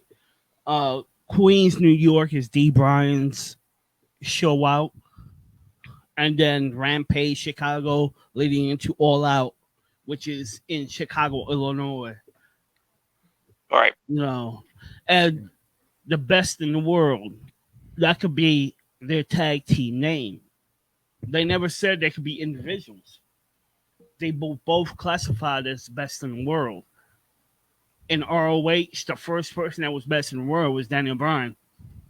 Then CM Punk came in. So they could be the best in the world as a tag team. It's funny. A tag team. It's funny. I'm reading right now on New York Post that Tony Khan was taking a Q&A and stuff, and people kept asking him questions about Punk and Bryan, and everything he's pretty much about them two. He's like, I can't comment about on those two. Yep. He just thinks there's a lot of excitement over rumors right now. So he's not confirming or denying the fact if they're signed or not. So for these dirt sheets that are saying guys are signed, we don't know how accurate it is unless we actually truly, unless we see it. So like I said, all it is, it's still rumors. It's still exactly. State Queens is Bryan, Chicago is Punk. We don't know which way they're gonna go. Now, if you saw yesterday on AEW, I think it was Cash Wheeler. He suffered some type of injury. Yeah. Yeah, with the ring post. That's why, we was having an excellent tag match, and then they cut it short because my man was bleeding through his forearm, and he couldn't stop. So, once again, you don't know if it's singular or tag team. They may be missing a tag team that they need to go off later, whatever may be the case. Right. Well, apparently Dash is, from what the reports are saying, he's good. He got checked out back. Anytime cutting your forearm, you understand how that is. Forearms are like the most deadliest. That and your thighs are the hardest most dangerous places to cut. Well, because the blood will literally squirt out your leg and your arm. But going about 6 hours ago on Dax's Twitter, he says, if you're messaging me or anyone for that matter to find out Cash's status so you can write it in your newsletter, fuck off. I thought I was going to watch my best friend bleed out and you want something to write about. So he's kind of pissed off right there about all the the dirt sheets out there that are trying to get an inside scoop. But I understand where he's at with that, but at the same time, dude, you're in the professional wrestling business. Everybody wants to know because no one's talking about it. That's the thing. Right. So, yes. Is it annoying? Absolutely. Being from a wrestler standpoint, my tag team partner literally has his forearm ripped open and is bleeding, and they can't get it to stop because that's literally what happened.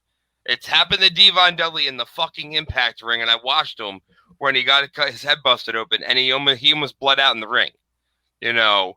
So Is it a scary situation? Yes. Is it a serious situation? Yes. Should people give it time till they have answers? Absolutely. But you're telling the internet and the people that are writing reports and shit to back off. It's never going to happen. Sorry. Unfortunately, you're in the public eye.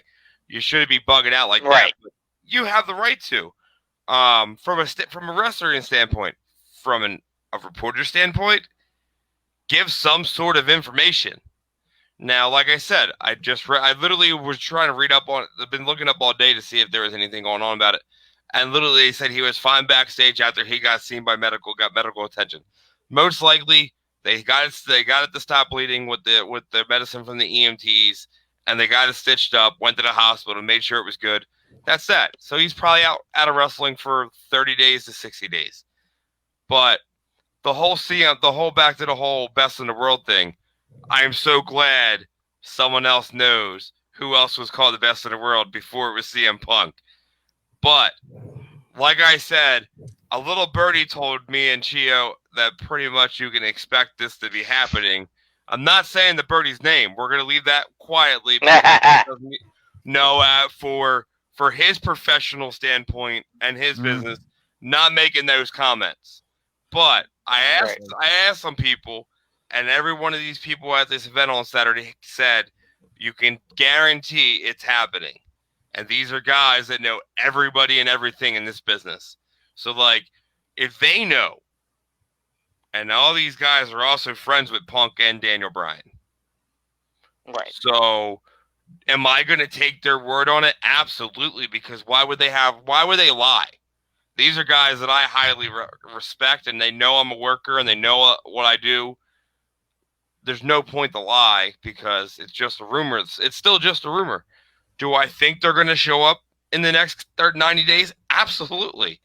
Are we going to know when? Exactly, No. What did they do exactly what I said last time about with the girls? Remember I said a couple podcasts ago with the girls, have a bunch of them come in and do that NWO type thing. What if they are the ones that come in New York and be like, hello, we're here now, and destroy everything? And then, fuck it, bring the girls into effect. And it's everybody that got released by WWE. And then, when Rampage kicks off, you will have the best Braun Strowman pop ever. If that happens and then Monster Among Men comes out and they'll be like, oh shit. You know, we should have signed them. My opinion, should have brought them back. My opinion, but I don't think Braun Strowman's going to show up in AEW. But you know, I'm just throwing it out there, like a whole like takeover of people that just signed from the other brand. But it's like I don't see them going that NWO route though. No. It's been done. It's done. AEW really isn't following foot tracks in the trail that everybody else have done. The most that I can see is hypothetically, besides Punk and Bryan doing singles, I can see them running as a tag team for a little bit and then split and go singles. No, I don't. That I can honestly see them. I don't see them. I don't see them being a tag team ever. How y'all both commented about them being the best in the world? Well, maybe that'd be the tag team, the best in the world, whatever. And they run just for a little bit, a short while. That's it, and then go singles. No, I'd rather them just come in by themselves. No tag team stuff. I'm sorry. I just don't. As a wrestling fan, I don't want to see it. But sir, let me tell you something. Right now, we're on the cusp of Hangman Adam Page to blow out like no other. You know, like this is their boy they've been grooming. They've been grooming since day one. Uh-huh. So he gets that belt. You don't want Punk and Bryan to take that away from him right away. They're not going to you right away. They're not going to do it right away. That's the thing. But that's the thing. Everybody's expecting that. It's not going to happen. Everybody's expecting that. So that's why I'd rather have them as a tag team, kill the Bucks, they become the real elite hunters, and just you thought you guys were the elite. We're the best in the world. I'll tell you what, when they do show up, the place is the roof is gonna go Again, see it. Well, Bye. rating. The thing is, ratings are gonna go off the chart when it happens. Oh yeah, absolutely. For sure. And Right. and I'll just say, speaking about ratings and competition going back and forth, Dennis, I'm sorry for cutting you off. You can No, you're finish what you can finish what you were gonna say, but then we're gonna segue into the competition between Raw and SmackDown. What you were gonna say? Yeah. So But go ahead and finish up. I would, like I said, I would love this. I can't wait to see Punk and Daniel Bryan if they actually do show up in AEW. Do I honestly think they're going to show up in New York or Chicago? No, because everybody's expecting it. I would rather see them show up at a place that's not expecting them to show up and be there. Yes. Would it be great to have CM Punk or Daniel Bryan show up in Chicago? Yes, because that's what everybody wants. But don't give the fans what they want. I'm sorry. Vince hasn't been giving the fans shit for years upon years upon years. But when he does, the payoff is beautiful. I would rather not see Punk show up in Chicago. Because I would rather not see Daniel Bryan show up in New York or Chicago either. Because it'd be too predictable. Yes, that's my thing. I'd rather be Right, and like, it builds up that draw. It's well, no, there's the one. Like, oh my God, you don't even need the draw of the one. Like, that's there. Okay, that's Right. there. The draw, the want for Punk and Daniel Bryan to show up on AEW has been there since the get-go. Punk's been in the talk of the business ever since he walked out of WWE for years upon years upon years. Okay, now you have that opportunity where the rumors are back. The Punk trolling everybody. He unblocks Vince McMahon and follows him. He's following Tony Khan. Okay, what do you have in your mind here, Punk? Because I want to freaking know. But you don't show up where it needs to be done because, again, you're expecting it. You're expecting Daniel Bryan to show up in New York. You're expecting CM Punk to show up in Chicago. Will the ratings go through the roof and will the internet explode? Yes. But should it wait on? Yes. Give me a day that isn't there. You know what we was not expecting? Natalya and her injury. We were not expecting that. We wasn't expecting the tag team champions to be withheld just shamelessly. Like I looked at the match, I'm like, where did thing goes wrong? And then they start carrying Natty back. I'm like, yeah. Whoa. Freak accident. So let's get into this, T. What is the biggest? What is SmackDown doing besides we all know Roman Reigns and Paul Heyman? Okay, let's take them out of the scenario here. Okay, no, you can't. No. I knew he was going to say that. But here, legit Hypothetically. seriousness. No. That shit was fucking gold. No, but you're missing. You're missing what I'm getting to. Here. No, I got you. Go ahead. If we're comparing Raw versus SmackDown, okay? So we got to take out the room. We already know why we all know SmackDown is good. It's because of Paul Heyman, Roman Reigns, okay? But there's a lot of other key factors here. Why do you think SmackDown is when before Raw used to be the A show? SmackDown is now the number one show in the group. The B show is now the A show. What is SmackDown doing that they need to fix? A few things. Number one, we're not here for a pay-per-view moment, so 2 hours is a lot more better than 3. You know what I mean? Mm-hmm. When I'm sitting down for 3 or 4 hours, I expect magic. Not fucking 3 hours every Monday just because you don't know what to do with your wrestler. Because correct going off what he's saying, you're getting more action in less amount of time. Yeah, exactly. And the thing is, and also one of the things I'm gonna have to go and say is something that they don't got is Heyman. Heyman is not doing writing behind he's not booking stuff behind the scenes anymore like he used to. But the fact of the matter is, when he gets on that mic and cut a promo as the manager, as the face of Roman and the group and then the Usos and them, you know, he tells a beautiful story. On the opposite side, you got MVP, and he can't, you know, he can't really do that. He can't touch Heyman at all. And I like what they, and like for a second on Monday, I thought it was like, I thought they were going to start hitting the return of the Hurt Business when you seen Cedric and Shelton came out, but that just got blown out the water instantly. I'm telling you, they did the Hurt Business very bad. If they would have had the Hurt Business, let's say Cedric with a cruiserweight or the United States Championship, you know, something intermediate, and you had Shelty carrying MVP for the tag, because you know Shelty's badass.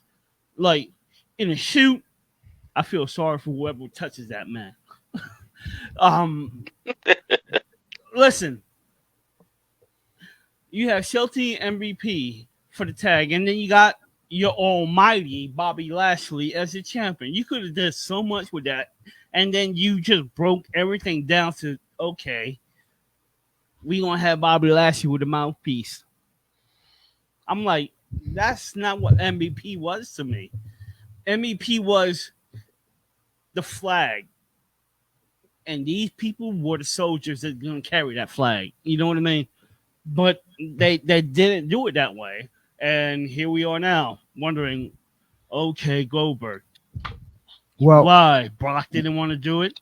Well, it's kind of funny, like how you brought it up, Dennis. The A show is now the B show. The B show is now the A show. Now, here's what's even more funnier. If no one realized it, but I looked at this today while I was at work. I wrote it down so I don't forget. The A and B situation is actually happening on pay-per-views now. Yes. Because SummerSlam is going to be on Saturday, the 21st, and the NXT Takeover is going to be on Sunday. Yeah, the 22nd. Why? Well, there's a reason why that happened. It's not because of what's the A and the B show. The venue got the pick when they wanted the pay-per-view. So originally planned was NXT had their own Sunday pay-per-view, and then SummerSlam was going to be a different day. But the venue effed up on scheduling and double booked that day and asked WWE, can they do it a different day? That's why Saturday is SummerSlam and Sunday is NXT. That's kind of funny you brought that up about being, I think it's hilarious about being double booked, because I got someone sent me a screenshot today of a event that was supposed to be running in February, in Reading here on the 14th, and apparently the building double booked, so the person had to cancel their event. Sucks to be that guy. I think I knew it is. Not my problem. but anyway, back to this whole thing. Back to the whole thing. So we have now. Let's bring the big dogs into this. Okay, so we all know why SmackDown's doing better, because, like you said, you have Paul Heyman in there. And honestly, I think Paul Heyman has a lot of say going backstage on how things need to be done. He's putting his 2 cents and his creative things in there, whether he's on the team or not. You have Roman Reigns, which is on a freaking roll with how he is. And someone we discussed, you brought it up earlier, Mikey, with the Roman Reigns comment with the whole missionary position on a TV show. That shit was funny. Was great because man, Mikey, I love you, Mikey, but your headset sucks. Bro, man, it's so loud.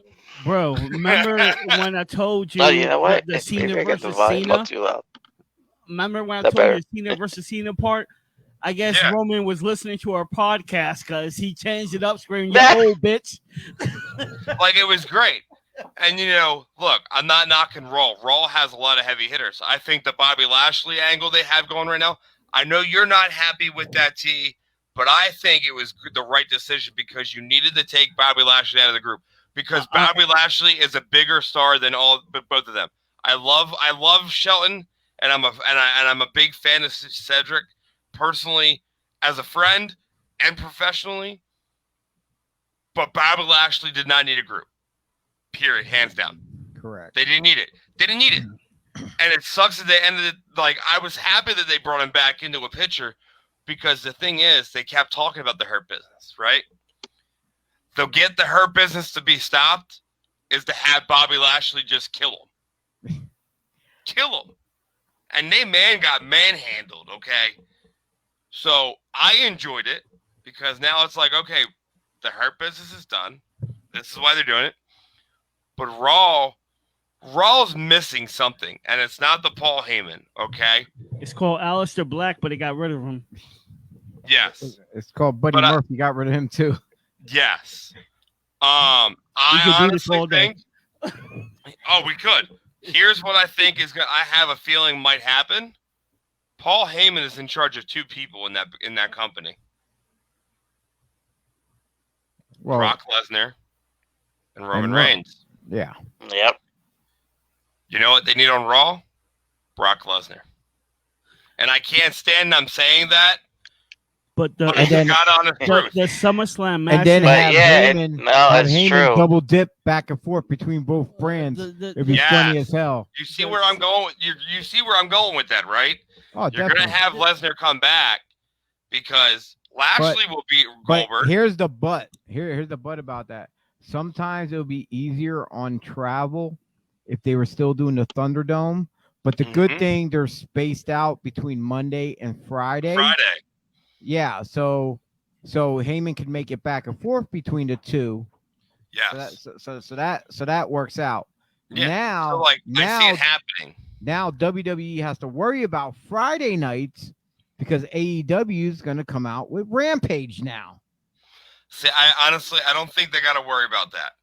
Yes, they have two big heavy hitters helping with that product, but I don't think SmackDown has to worry about that because, again, you have Paul Heyman on SmackDown. Paul Heyman knows everything there is to know about the wrestling business, whether Vince McMahon wants to admit it or not. But real wrestling fans and real wrestlers and promoters understand that Paul Heyman is a goddamn genius. He is a goddamn. Yes, he is. You know how everybody says you gotta wrap Betty White up because she's a historical figure. Paul Heyman is a historical figure in professional wrestling. He is God in professional wrestling. Whether he wants to admit it, he probably would. He is God because anything he touches, he does turn to gold. You know, so I honestly think the reason SmackDown is so good is because of Paul Heyman. You know, the roster is good. They have a lot of talented guys on that roster, but Paul Heyman, I have a feeling, has more input and say than anybody thinks. I would say negative. Why are you going to blame one person for a show when you have Sami Zayn, Kevin Owens? Like, everybody you want to see is on SmackDown, like 100%. You got the champion that everybody wants to see, that all the girls want to throw the panties to. So, you know, why? Why you going to switch channels? All right, gentlemen, I don't mean to really cut you guys off. We are at our 2-hour mark. Let's go around the table. I blame Dave. Give me one or two things that's currently going on in the wrestling scene, whether it be WWE, AEW, one or two characters or match feud or whatever that's going on that you guys like right now that's happening. T? Miz versus Morrison is building. Okay. Mikey? I like the whole feud that Roman and Cena are having right now. For real? I like it a lot. Okay, that's interesting there. You know, of course, a lot of people out there will say the same thing, you know, but a lot of us in the room, Dennis included, is like Dakota Kai. I'm sorry, Dakota Kai. The whole we spoke on the my number one. We spoke on the whole thing that, you know, it's like the same thing with The Rock coming back, you know. Dennis. All right, so I got one for WWE and one for AEW. You can't just not have one. So the Jericho MJF feud is beautifully done. Hands down. That's my AEW one. My WWE one, which is going to happen, is Riddle versus Randy Orton. And it's going to come down on SummerSlam.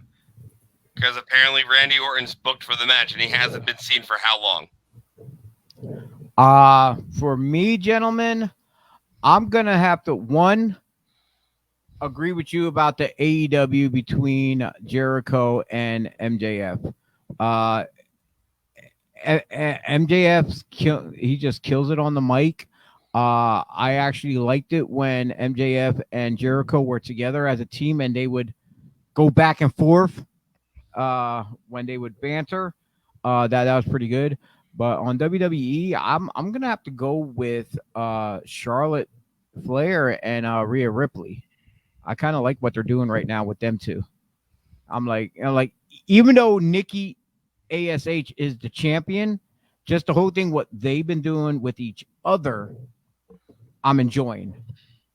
Can I change everything? What? What? You want to butcher something that we like?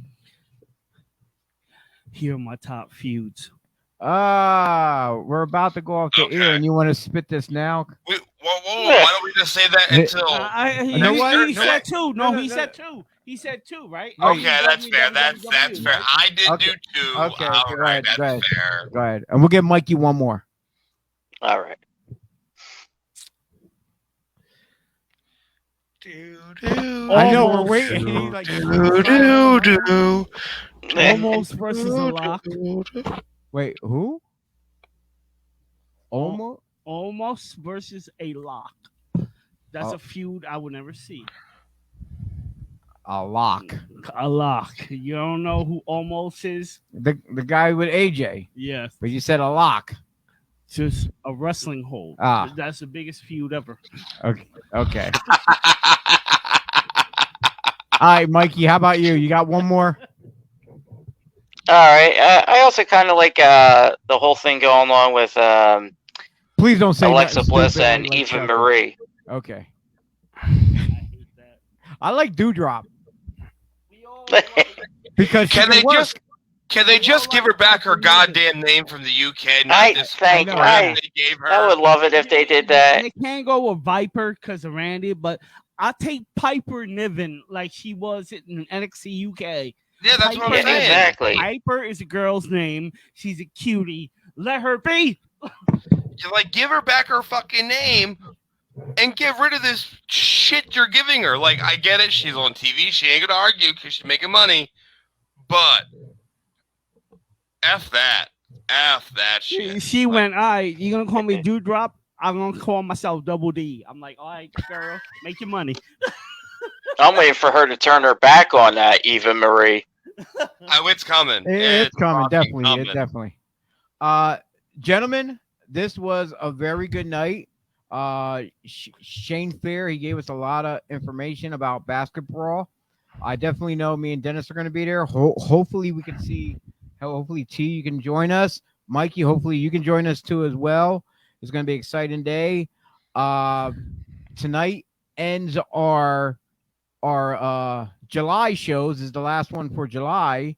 Oh God, yeah, we're in August next week. Next week, August 5th, we are going to have a gentleman on the show who was a fan in the crowd at ECW, turned photographer, turned referee, turned manager, and he even had matches already. And that is Craig Pendergast. So people want to tune in and check that out. And you know what? For the rest of August, we got on the 12th, we'll have co-owner of Super Crazy and Skid Row Academy, O-Dog here. The 19th, we actually got Rob. Do I want to say fucking noxious? Because I already used it for It's I all right. don't even know what you're It's talking all right. about in the first place. Yeah. You got Rob fucking Noxious. Noxious. Yeah, brother. Yeah, we're gonna have him here on the 19th. And thanks to Dennis, we're gonna have Mark Jindrak on the 26th. And remember, you forgot one show. You're forgetting. No, I didn't. I'm about to say it. bad. And don't forget about Breakfast and Body Slams during the morning time. On the 14th, we're supposed to be doing SummerSlam predictions, but we don't know. That might change and stuff. But the fact of the matter is, I'm not supposedly going to be there because I have an appointment, but I'm working on getting that appointment changed. So if I can, I will try to be there in person if I can. Yeah, whoop-dee-doo. Looks like you got something else, Dennis. I was just giving you the world's smallest violin about not being there. Yeah, I know. But I'm gonna try to either A, change my appointment so I can be there, or C, or B, we can have Pat or John there to send me the link to try to get in the room like we are here, the same as like we're doing now. But yeah, everyone, if you're watching us and you want to see more of Breakfast of Byslams, we're here Thursday nights at 9:05. Once a month in studio at Last Out. Okay, I was doing our plugs. Okay. Once a month at Last Out Media Studio with Devereaux Sports. Once a month, Saturday mornings at 10 a.m.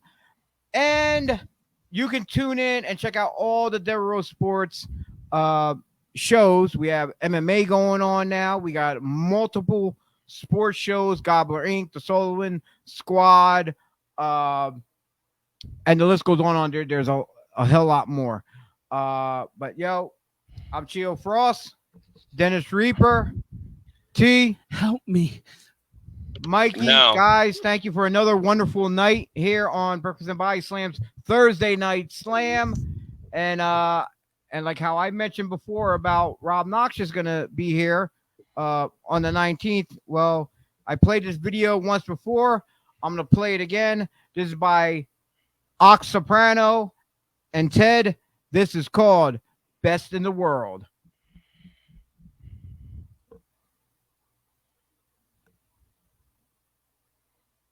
Or not.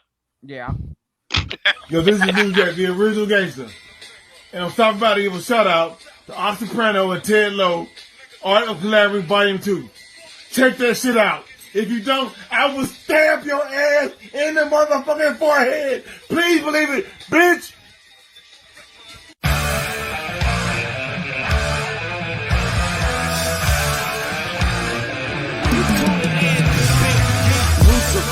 Executioner with a lariat, black roots quite strong, brother like Harriet. Hand me the torch, yeah, I carry it. The game's in a crisis right now, about to marry it. Horses and the carriages with some chariots depend on me. Quite clear, all embarrassments, put them on the shelf, and I'ma get it rolling. Your whole state hates you, yeah, James Dolan. PayPal champ, every title that you holdin', give it on back. Corny Buster, you is whack.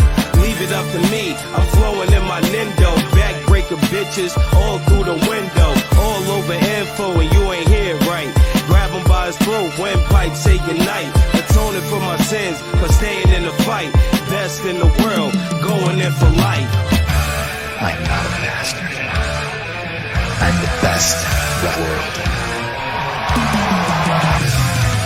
Yeah, this team fucking Fort Knock over here. We with the champion Rob Knoxes. We with the Black Militia. And you already know Ox Soprano in this bitch. Fuck Blizz. Yo, Yo, Aaron. Let's talk about Adrian Bliss, the thug homo, who thinks he's badass. Little Kevin Hart. Kevin Hart. Kevin Hart's a lot taller than he is. Yo, Bliss, sweet, you gonna be the champ? This the best in the world right here. You coming after the champ? I'm the champ of champions. Don't forget it. Remember, Bliss. 1, 2, 3. Lights out, baby boy. Know that. Special type of breed, birth from a seed. Don't get fooled by the life that I lead. The air that I breathe, I bleed for it too. My fam and myself, we gon' always make it through. Bro, if I got you, all I'm asking is the same. And I hate a nigga that can do, but watch it go up in flames. No room for no games, no lames or no shames. Militant mindset is still in my brain. Artillery stand tall, as big as a crane. My mama pain made me bleed to go hard and break the cycle. That's what I heard from my paws. Hustle around the clock until my heart stopped. Yo, Dad, my man right here. he's gonna give you the business. That's right! Rob Noxious, I'm gonna tear you apart! My man right here, he came and got the best that ever did it. And if you don't think I'm gonna destroy you, you're sadly mistaken. And your manager can get it too.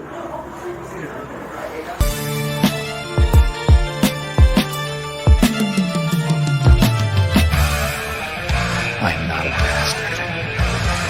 I'm the best in the world. Energy low, but my energy high. They say you judge a man by the look in his eyes.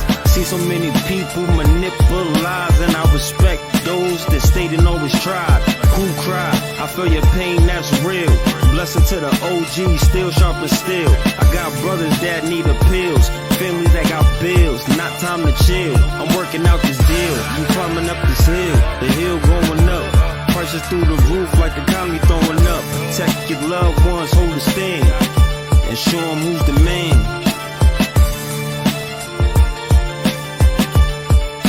This is world-renowned pro wrestler and former heavyweight champion Raven. And this is the best in the world in the art of collaboration, Volume 2, with Ted Love and Rock the Chronic. Quote the Raven, nevermore. That should be a take.